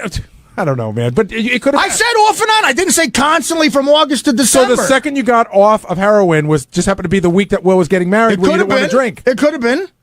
I got off heroin to go to Afghanistan. Somebody said earlier, Artie, about ultimately Gary should be mad at Howard, not at you, because Howard is the one who lets you. Howard runs the show. We all know that here. Okay, if Howard was mad at me, there'd be consequences for what I'm doing. He's not. So Gary should go to Howard and say, listen, Artie's been disrespecting the show, and I don't like that. And Howard then has to react to that. You're right, and Howard doesn't react to it. Okay, so what am I? What do you want me to do? So does that give you a license to basically do whatever you want to do? Yeah, until Howard tells me not to. The Greg Fitzsimmons school of, he's talented enough to do what he wants. That's not what I said. It's sort of exactly what you said, Greg. No, what I said was, what Artie said is true. Look, there's a guy who makes personnel decisions here. There's no democracy. There's no real. There may be some input, but it's his decision. Do I think it's a good idea that Artie's in bad shape and he's still on the air? That's not for me to decide. I think that it's an issue that But when you were here, you said, "Listen, you take what you get. Artie's a talent." And why are you insulted by that guy? No, you are a talent. Okay, and you're not. He said because you're a talent that you are held to a different standard, and I am. Which you are. But then he went on to say, I get paid more than other people here too. Why do I get paid more? You should be able to do whatever you want. You should be able to do whatever you want. Pissed off that they don't make the same amount of money. You're missing the point. I didn't finish the thought. No, but you're adding your own thought. I'm not adding it. You said it. No, I did not say Artie should be able to do whatever he wants. You added that. No, you did. I ended at Artie has problems. He doesn't always come in on time. Howard doesn't have a problem with that. So apparently those are the standards for Artie. Not set by you. I've been late 10 times in 8 years. I didn't say it was good. I didn't encourage it. I didn't say. But it's not true, because your exact example was that you worked on a show and that you came in late because you wrote jokes that got on. And you know what? It wasn't right, but fuck them. Well, guess what? If I'm doing a monologue every day, I'm keeping the guy who writes the funny jokes, not the guy who's here on time who sucks. Gary, man. You're assigning a cause effect to that wasn't there. I didn't say, fuck you, I'm coming in late and leaving early. I came in late because I was really unhappy. And when I was there, I worked really hard and I got a lot of shit I think the exact word was like tough shit, I think. No, that was not the exact words. I defy you to show me that on the tape. See, You're Gary, put- you're you're putting your offended by impression him of this. acting like a producer. You're offended by what he just said because you have animosity probably towards funny people because you want to be one. But clearly that's what's going Artie, on. You're offended by There him. were a shitload of funny people before you got here, and they didn't offend me. Yeah. Oh, yeah? Sam Kinison never offended you No, by he his did behavior. not. No, he did not because he didn't work for me. Right. He did not. He never offended me by his behavior. Okay. But that's a Jackie never annoyed you? No, because Jackie took the show seriously. Oh, okay. Jackie, who fucking walked out on a contract. Hey, pick your fucking battles, man. Yeah, no, it's not a different story. That's not disrespecting the show. Oh, no, but I was offended by that. Okay, what you just said was wrong. You said someone else did offend you in history of the show. Yeah, he didn't do it on a daily basis. Yeah, neither am I, Gar. I've offended you on a daily No, that's basis wrong. for No, 8 you're years. wrong. You're wrong. It's not a daily basis. You're right. Okay. You're right. I'm right about but it's everything, more, apparently. it's more. Whatever. Gar, listen, let me tell you something. If you're fucking Ellen DeGeneres or Jay Leno, and there's a guy that writes jokes that get laughs every fucking time, but he's always an hour late. Sometimes he falls asleep, blah, blah, blah. But there's another guy who's on time every day, who looks neat and never has a problem or a drink in his life, and everything sucks. Who are you keeping at hiring time? I don't know because I've never been in that situation until now. If you don't know the answer to that, Gary, then you're a dumbass, stupid motherfucker. Thank you. You keep the guy who writes sucky jokes. Wait, don't name call because this is. No, let him name call. This is how he feels. There's a disconnect between because you have been in that position. You have the man standing next to you is late a lot, and he works for you, and you haven't fired him. Why? We threatened to fire him, but you haven't fired him. It was very close. But Benji why will did tell you keep him? We gave him one more chance. But why? You wouldn't give that same chance to somebody else. That's any job. That would be the fucking cashier. That's not my true. point. That's not true. That's my point. No, Well, but which that's one not am I true. listening no, to now? because Benji writes funny stuff. That's why he's there. Of course, because we like the work that he does. Okay. But he was getting to a point where his work was good, but not good enough to put up with what was going on, and it was close. So let me get this Benji, straight. no, Benji, just back me up. Was it close? Was that meeting? No. You were not afraid in that meeting? No. Are you being honest? Yes. Fire him, Gary. It's not Gary's decision. It would be Howard's Exactly. decision. That's the other point. It's not Gary's decision. Robert Smigel, who's like one of the greatest TV writers in history, now does occasionally TV Funhouse on SNL, which is like a 1 minute, 2 minute short film. He used to have to show up at 7 in the morning, stay till 4 in the morning. Now he's got the respect and the luxury. Now, I think the problem is he's not saying fuck you to Lorne Michaels. He's saying this is what I want to contribute. If you want it, that's fine. And is he a full-time writer there, or did they just expect him was. But is he now? No, he gets to do what he wants because he's that good. And I'm not But saying that Artie gets to do what he wants. What I'm saying is that is the criteria for Howard keeping him. In the same way that the criteria for you keeping Benji are that he's providing something that you guys need. And whether or not he does it late or early, it doesn't matter. And honestly, listen, I don't get to do whatever I want because I'm not late all the time. I'm not absent all the time. We're focusing on stuff that's the minority of the time. Yeah, but you're contradicting yourself, Artie. You do get to do what you want. You just said it. If Howard told you to stop doing this, you would stop. So you do get to do what you want. No. You think if I came in late every single day of the fucking week, or if I was really out 2 days a week, Howard wouldn't eventually get rid of me? I mean, I don't get to do what I want. I don't want to be here every day at 6, but I get my ass here 98% of the time every day at 6. That's disrespecting the show. And when I get here, I'm always ready, and I'm funny, and I'm honest, and I tell stories that are embarrassing, but I think they're funny. I do what I got to do. I do my job. You know, I used to go to the Tuesday meeting all the time. I don't do it anymore. Howard doesn't give a fuck because it doesn't affect what I do on the air. I mean, you know, that's just how it is, man. I'm sorry if you feel like, I'm getting special privileges. Nobody is knocking your ability on the air. Exactly. I don't think that's what's the question here. I think, Howard shows up for the beginning of the show and he leaves at the end of the show. He's the guy we all follow. Everybody else here does that. You, on occasion, haven't done that. And when Benji walks in 3 minutes late... And Benji's not late all the time. No, he's either. not. No, he's not. And again, me and Benji are here over 90% of the time, on time, and we don't take days off 90% of the time. And we don't do heroin. You know, that's just how it is. You're making it sound, when you have these conversations, you're making it sound like I'm out half the fucking year. That's not the case, man. I didn't say you were out half the year. Yeah, but that's what it sounds like to someone who's listening. It sounds like, okay, we don't care if Artie's out all the time or if he's late all the time. That's what you say. Well, Sometimes you don't hear what you say. Well, because I'm a fucking dumbass. Well, the other thing that you're up against... You didn't. No, you're not a dumbass. I'm a big guy. old fucking You dumbass. didn't answer that question honestly. You didn't. You would fire the guy who writes the shit jokes. You know you would. You didn't want to answer it because you don't want to agree with me on it. You would keep the fuck up who writes good shit because you got to go out there and say it. That's what makes the world go round. Babe Ruth fucked whores all night. He hit 3 home runs when he was hungover. That's why they didn't fire him on the Yankees.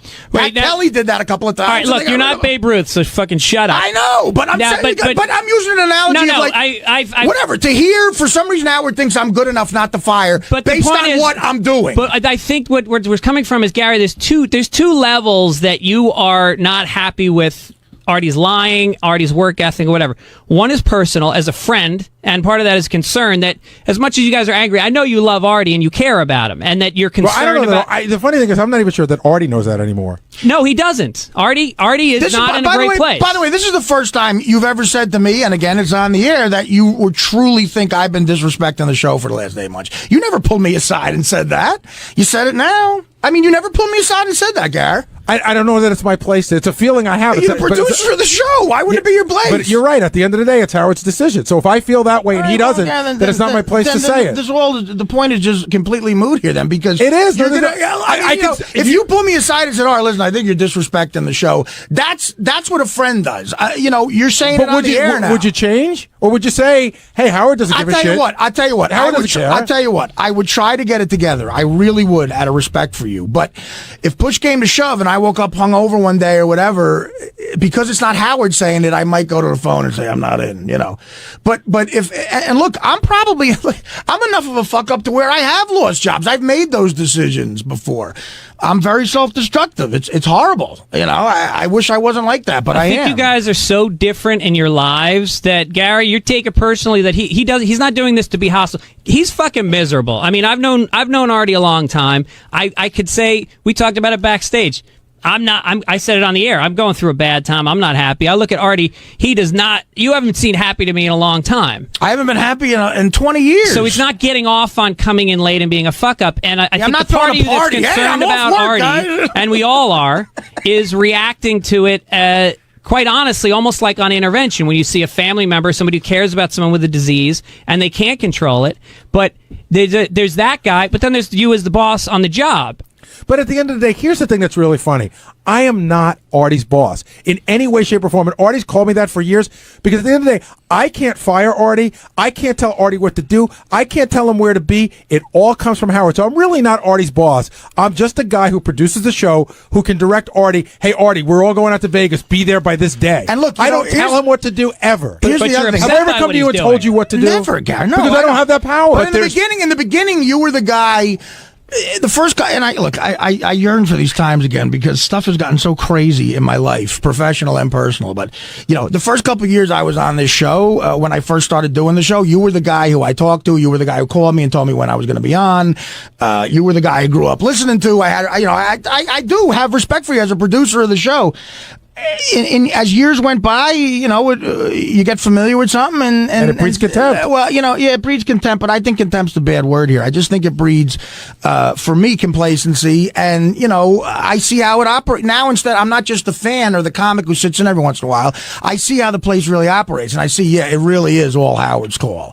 And look, there's been times in the past Howard sat me down and said, he did research. He found the shrink. He went out of his way to find the shrink for me, and that was 5 years ago. I still haven't called the shrink. So in a way, I'm not doing what Howard tells me to do either. Because Greg's he didn't tell you what to do. He suggested. That's a big difference. But still, when a guy like Howard, who you respect, suggests that, you might at least give the guy a call. I've never done that, and that's a little. He said he's been disrespected by that, but Greg brings up a point, and Will said this on the air too. He was mad at me, but you know what? He's 100% right. The bottom line is, I'm a miserable fuck. I'm miserable. I don't like being this miserable. I hate it. I'm not a happy guy, and there's people in my life that catch those effects from me not being happy personally. Women I've been involved with, especially recently, and in my work life, I'm miserable. I don't like that. That's true, but it's true. What would make you happy, Artie? I don't know, man. I have no idea. I don't know. If I knew, I'd do it. I mean, you're a huge success comedically. I assume you're doing very well financially. In one area of my life, I'm successful. I've lived out a lot of dreams in show business, and I have a lot of money. I do. Good money for me. But that's one piece of life's puzzle. All of the rest are a complete mess. It's a mess. It's just a... it's just a mess, man. What can I tell you? Health, drug addiction, depression, loneliness, everything, maybe overstress, overwork.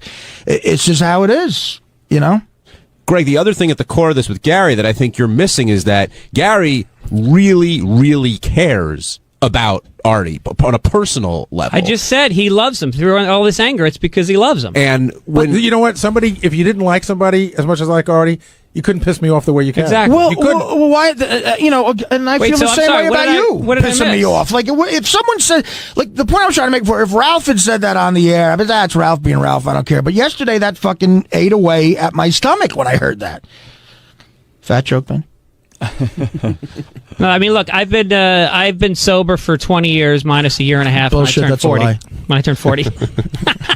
And I look at Artie and I can relate to that he's running away and he's hiding, whether it's drugs or whether it's food or whatever, and there's nothing left. You're worn out. And that's for sure. I'm burnt out. You're burnt out. And you're showing up to a show every day, and you're working most weekends. And to truly recover and get sober, you need time to go do that. And until you do, you're not going to feel anything good. Listen, man, you know how fucked up it became? It has all become so fucked up. When I was 24 years old, driving a cab and parking it outside the comic strip to run in and ask a guy to watch it to do a 20-minute set. Do you know how much I would have killed to do a roast on Comedy Central? You know what I mean? Right. And last year I blew it off. I blew off a roast. I was on a phone with a guy telling me he'd send me a private jet to go roast a guy who's a friend of mine. What happened, man? What happened to the guy who was 24 who wanted that so bad? I don't know what happened. It's so depressing to me. Well, I know what happened. And when I think about that, I get insanely depressed. I think you got it. You got what you wanted. Are you beyond where you thought you'd be when you were the 24-year-old kid? Everybody. I think Greg will attest to this. I mean, everybody. I think I wanted to be Jim Carrey by now. Okay, but of course. But look, if it ended tomorrow, I could put a spin on my career where, you know what, I made some noise and I'm very proud of it. I wouldn't be disappointed. But of course, I thought I'd be like everybody else. I thought I'd be Adam Sandler or Jack Black or Jim Carrey or something. I thought I'd be a movie star. Hey, Art, beyond yesterday, what Gary said, what Will said, has something else been going on the last couple of days? Because you do seem like, has it been like some sort of hell? There is something that happened in my personal life, yeah. That was a really bad, shitty thing to hear. You want to exploit it? Right, of course, exactly. Do I want to? You know what? No, part of me does want to say it out loud, but I it's something it's really, even for me, a no-no. Can I just ask, there's one question. Personal or professional? Personal. Okay. Personal. So, because it would affect a couple other people. But Chlamydia? really, and everything, no.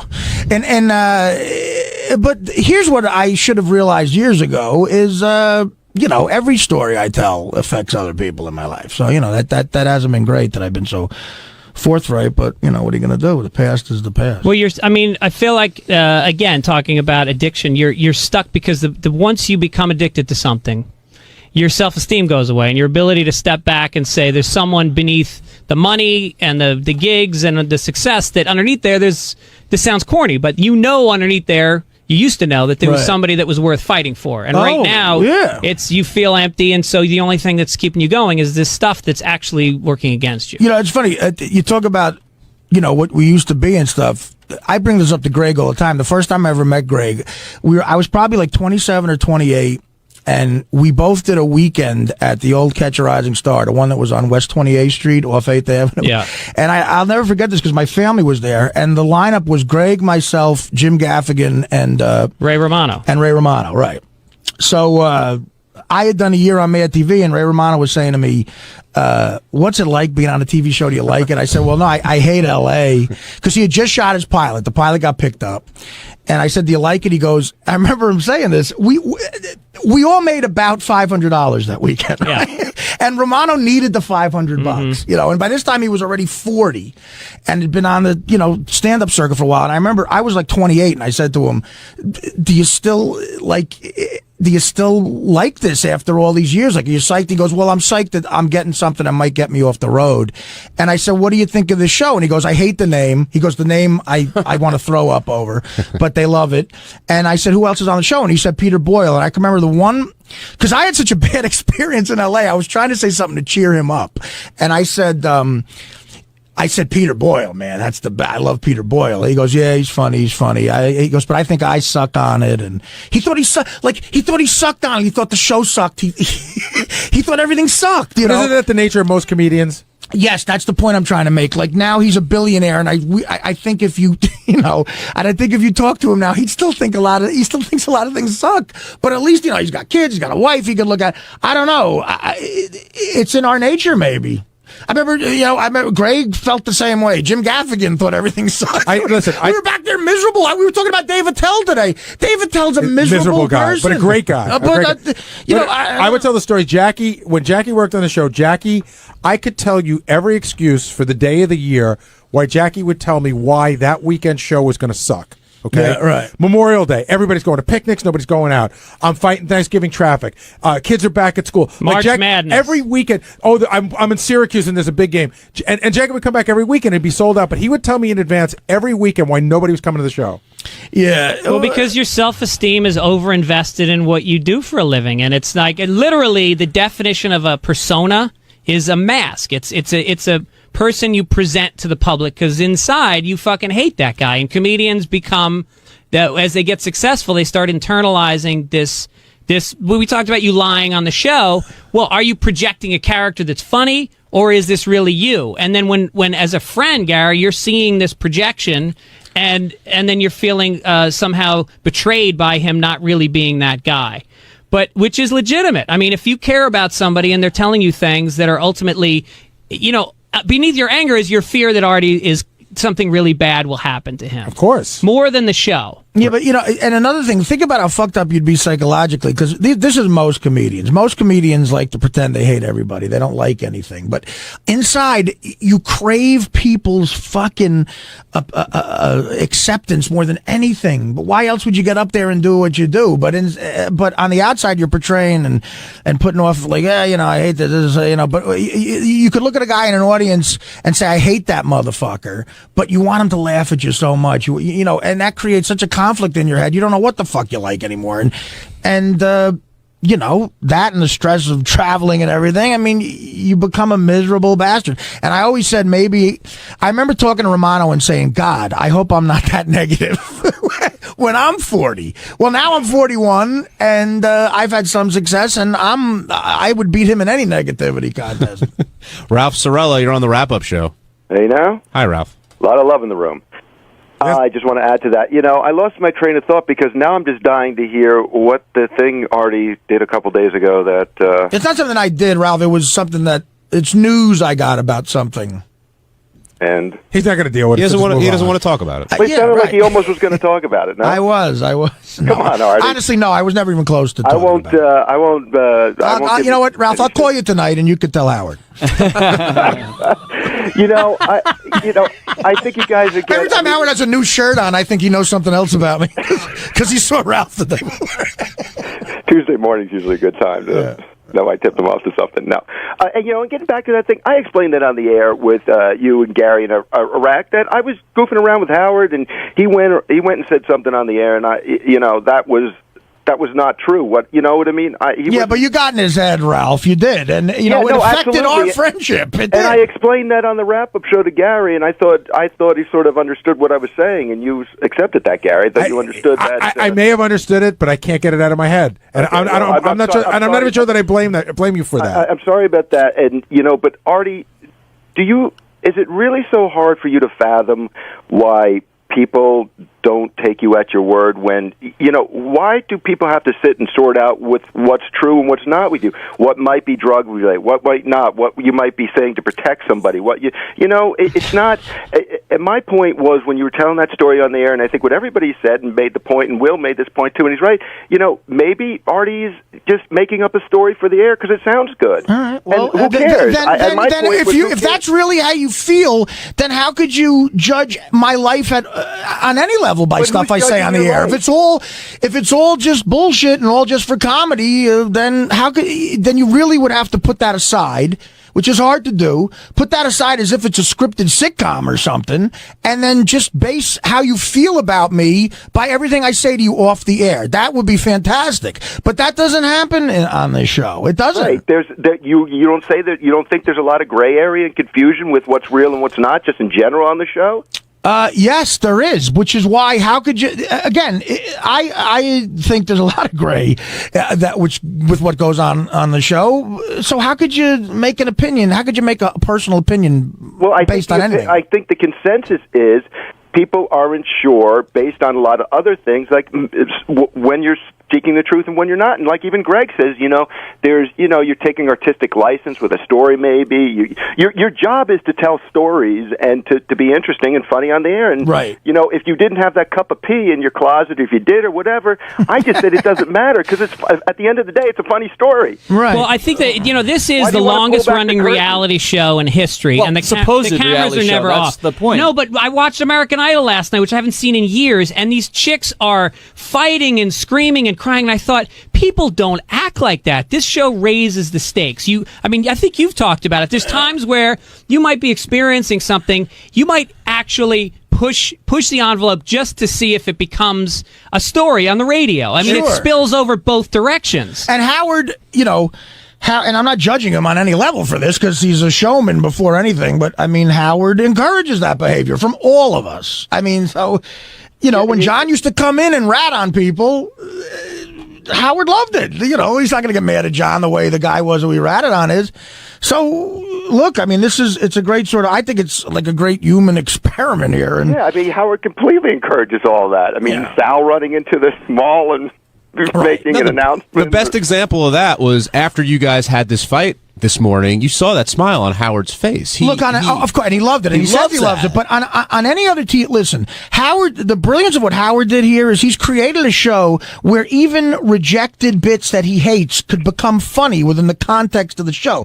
Like if Sal pitched something comparable to the Nick Gers thing at a meeting at the Tonight Show or at Saturday Night Live or wherever, they go, no, we're not doing this. And it would never see the light of day. Howard's created a situation where it can see the light of day by Howard goofing on it and all of us goofing on it. So Sal then goes in his head, look, I should do something like that again because it was just an hour of funny shit. And that's how he thinks. And when he has to make that judgment again, he's going to go for it because Howard, it's rare that Howard rejects something because Howard's going, look, this is all interesting. It might be interesting for the audience to hear why I rejected this. So I'll play it and get their opinion. And that's a rare thing. That doesn't happen a lot. Yeah, and you're completely right about there's a lot of misdirected anger that goes on around that show. And if you're Gary, if you're mad at Artie for disrespecting the show, that's on Howard, not on Artie. That's my point. Howard lets him do whatever Artie's going to do. What Artie's going to do. Look, Artie can attack people and get away with it. And we all, thank you. Yeah. And we're all hypocrites on this level. Where if and I put myself in this category. If we're mad at somebody for something that Howard clearly does himself, we won't yell at Howard about it. We'll yell at the other person about it because that's it. That's just how it is. That was the point I was trying to make with me spilling the high C that, there's times where you've been mad that you're picking up Howard's toothpicks and shit. You could have easily said that to him, but you're not, because, we all do the same thing. And that misdirected anger, I think, creates a lot of frustration. And then when there's someone you feel it's all right to yell at that isn't Howard, you just go crazy, because we get nuts. I don't know. It's almost like the banking crisis now where these CEOs are still taking $100 million bonuses. Meanwhile, they drove the company to the ground. And it's a little, not that you're driving this company to the ground. It's actually good entertainment. Somebody is. Let me check my stock price. It ain't me. By Gary's definition and by anybody's definition, you're not, certainly there's not many jobs where you can admit to having drug use and whatever and keep your job. Right. Let me give you an example of what I just said, that we're all hypocrites. And this was me yesterday.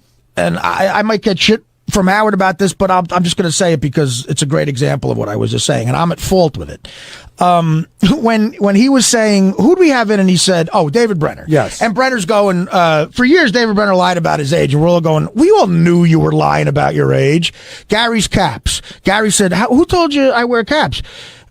Gary, everyone knows you wear caps. I felt like saying before Brenner came in, like, look, who didn't know Howard got a nose job? I mean, that's the most obvious nose job in the history.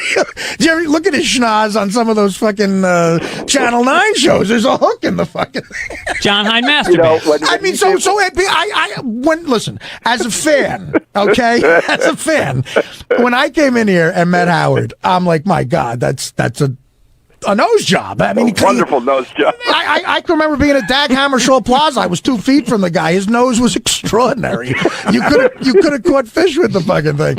And and look, he's a guy who, like all of us, has some vanity. He got some money, and it's a great nose job. His nose, he looks like a shiksa, for Christ's sake.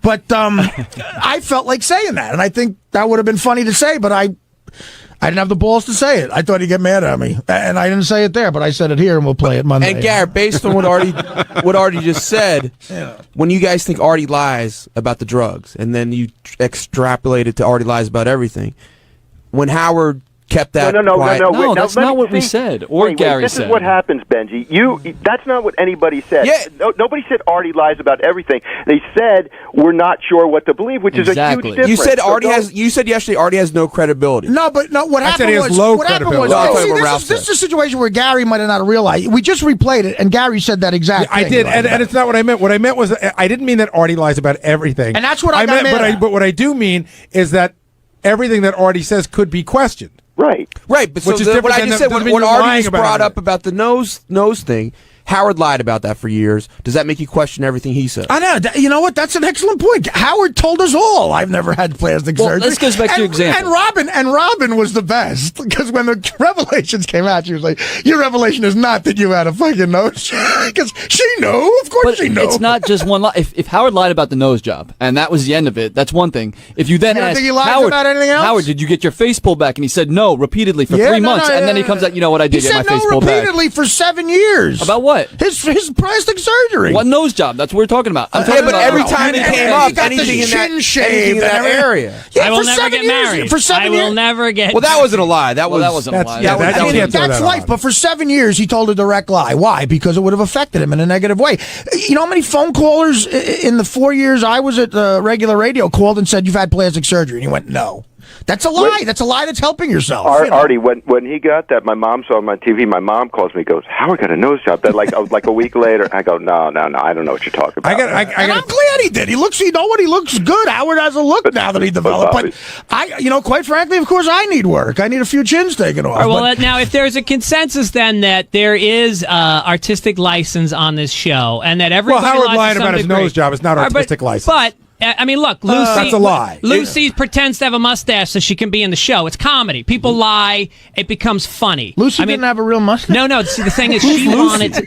No, the point is then, Gary, you have to look at look at your anger then and say, okay, what are the options for this anger then? It's not that Artie is fucking up the show in your eyes. It's not that he's not working as hard as you, which leaves the options of you care about him a lot and you're so worried that you're actually getting angry because you can't control it, or you feel like it's bad for the radio show. No, it's not bad for the radio. So then it's that you where care you're about. Not bad for the You're radio. conflicted about it. You're like, do I let this guy who I really think is falling apart keep doing this because it's good for the show, or do I personally go and say, look, you got to go to rehab, which may not be as entertaining, but personally helps him. So that's got to be something you battle in your head all the time. I'll tell you right up front, and Howard will back me up on this. A year ago, if I were the one making the decision, I would have made you go to rehab. Right. And Howard has even said, when Howard says that I've had those conversations with him, they're not like, fuck Artie. They're like, I'm worried about Artie. Gary, I never thought they were like, fuck Artie. No, but I know that, man. But I know. I've had probably a half a dozen times in the last year, I go, dude, I am really worried about Artie. I think he's in a bad fucking place, and maybe we should do something. Howard's like, do what? He comes to work when he's supposed to come to work. Why is it my place to tell him what to do? And you've never been angry at Artie that he's missed work. I mean, you've been concerned about it, and we speculated on the show, but there's no anger like, oh, he's at work, we're at work, and he's not. No, I know what you're saying, but I know, but what he said before, he said that you feel I disrespected the show. That to me indicates a little hostility. And look, you should have it. I'm not saying you're wrong for that. You know. Ralph, hold on. Mark in North Carolina, you're on the wrap-up show. Mark, are you there? Yes. Good morning, guys. Hey, how you doing? Good morning. Hey, first off, everyone loves Artie. I love you, Artie. Big thing for me, two things I noticed from a fan's perspective. Number one, when Artie gets really mad with anybody, with Teddy, and today with Gary, he brought up the money situation. And when Artie really gets that boiling point before he throws something, it tends to be about money. And I think obviously when Artie first got on board, he didn't think he should make as much as Gary. But after all these years and all his success, there still seems to be something he pokes fun at with Gary. I don't think it's a situation where he's going after Achilles' heel, like with the whole Afghanistan trip. I think there is some truth to that. And secondly, for Gary, my only thing was Artie missing time. I believe it's with Howard as well. It's on Howard, but why don't we have someone to fill in whenever he's out? And I'll listen to that. Thank you. All right, thanks for your call, then. Well, I'll answer the back end of it. I think that when Artie's out, I don't think Howard feels a need to fill the spot. I think it's just like when Artie's here, he's here, and when he's not, he's not. And it's also not like I have a guy who lives around the corner that I'll call when Artie says he's not coming in. The show was number one and the greatest show ever when I grew up, and no one talked but Howard and Robin 90% of the time. The show would be fine, but it's not my decision. You could have any, people could sit in there. And does that worry me? Yeah, it might worry me a little bit, but I don't think. You see, you got to realize if Howard's having some stranger in there, and I get what he's talking about, he's got to. He's going to feel the necessity to interview that person, to pay attention to them, to learn about them, and he doesn't want to do that. That takes away from the show. It's annoying, I would assume. And Artie, do you always go to the money before throwing something? Was that caller right in speculating on that? The one time that I've thrown something, or the two times, did I go to money right before I threw something at Sal? No. Well, he's 50-50. But that was a weird shot you took at me this morning. Yeah. Well, okay, look, because then I don't. Here's the funny thing, Artie. I swear on the life of my children, I don't know how much money you make. I don't know the answer. But I know how much you make because of a mistake here. But I don't know that you know that. I know you think you know Let's it. write down how much we make. Yeah. It's a mistake how much Gary makes? I make $50,000 less than you a year. So now you know. But I don't know that. I know that you just said that. I did the math because I know what you made. And this isn't drug related, so you I make can believe $50,000 less a year. I genuinely don't know the answer. Although I was on drugs looking at your chest. All right, I got to get out of here. I got to go see the book. Well, I mean, the money thing always comes up. Like, I've been to therapy. But it's not an issue for me, but apparently I'm saying if for I Artie, make more than Artie, then it shouldn't be. If his identity is, like I said, so much in your career, that money represents everything you've given up. Happiness, personal life, relationships. So when it gets fucked with, it's a lightning rod. Listen, I've said this before. If I could make the money I make on the road, I might be bitching about money here. But you know what? The fact of the matter is, I choose to do the road a lot and take that schedule because honestly, out of respect for Howard, I don't want to be that guy. I don't want to be the guy bitching about money. Could you make the money on the road that you make if you weren't here? No, absolutely not. Or could you have gotten the book deal if you weren't here? No way. You could have gotten the book deal. Look, that's not what I just said. That's not what I just said. No, but I'm saying that you make money here, but also no way, because nothing. You're here. Listen. I think it's even worse than that. I'd be fucking driving a cab if it wasn't for the show again. No, you wouldn't be driving a cab. That's not what I'm talking about. I'm saying that the fact of the matter is, I do have to fly to St. Louis one weekend, and I do that because I'd like to define have to. Do you have to? Gary, okay, would you do what I do if it meant quadrupling your paycheck? Quadrupling your paycheck. I would, but if I got to the point so that's what I mean. If I got to the point where it was making me miserable, which it clearly does make you miserable. I'd be miserable without it. I might rethink it. I might as well be miserable. I might as well be miserable in Phoenix. I'll give you a perfect example. I could have Look at that nose job. Oh, no. He's got to get in. Howard's outside the window right now looking at us. You know what it's like? It's like a kid with an ant farm and just watching his ants fighting. All right. Artie, can I just say one thing? He wasn't listening to this, was he? No. I'm going to deal with that Monday. I'll be fucking fired Monday. If I wanted to, I could continue to do personal appearances and probably make more than I did when I was at K-Rock. Yeah, but I would rather quadruple your fucking... No. I'm talking about, serious money. I mean, God, we're talking life-changing money. That's why I feel I have to. Right, but the flip side of it is what's also changing your life is how much it fucking bothers you. All right, but what if I know I'd be miserable anyway sitting at home? Then you should just go and do the well, that's the thing. That's the problem. I'm miserable. I can't fucking... Sirius owes me some money here.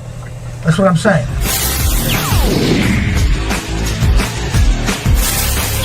Do you feel any better after that conversation, Gary? I feel physically exhausted, and I felt that way after this morning. It's physically exhausting, even though it's only words. I don't know. I mean, Artie and I came to sort of, I guess, an uneasy truce. But if Artie wasn't here, I would have come in and I would have said, is Artie dead to me? Well, of course not. I'm going to deal with Artie all the time, but I don't know that we fully made up. Howard said we made up this morning.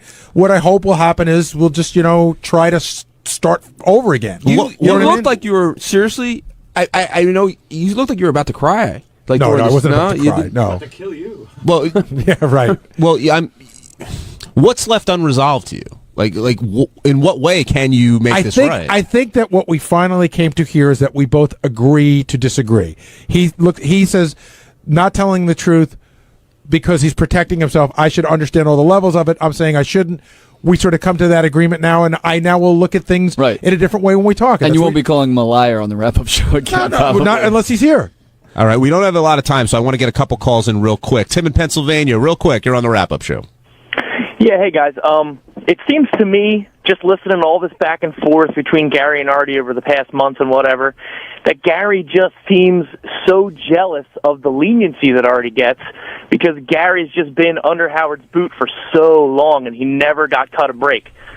That's not true. I'm not jealous of the leniency. There's just the rules have always been the same for everyone here, more or less, until Artie. When it comes to the whole be at work, be on time thing. Leonard in Texas, you're on the wrap-up show.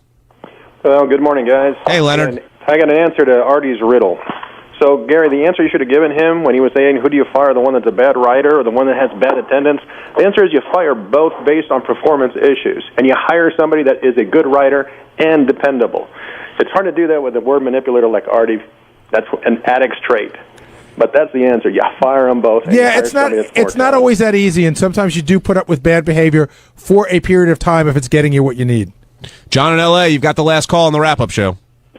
Yeah, I just want to say it was pretty shitty what Gary was warning Howard that Artie would turn on him. I don't, it just wasn't right for him to, say that. I think, Gary, you're just a big lip, giant tooth, smelly 8-man motherfucker. You know what I mean? I do know what you mean.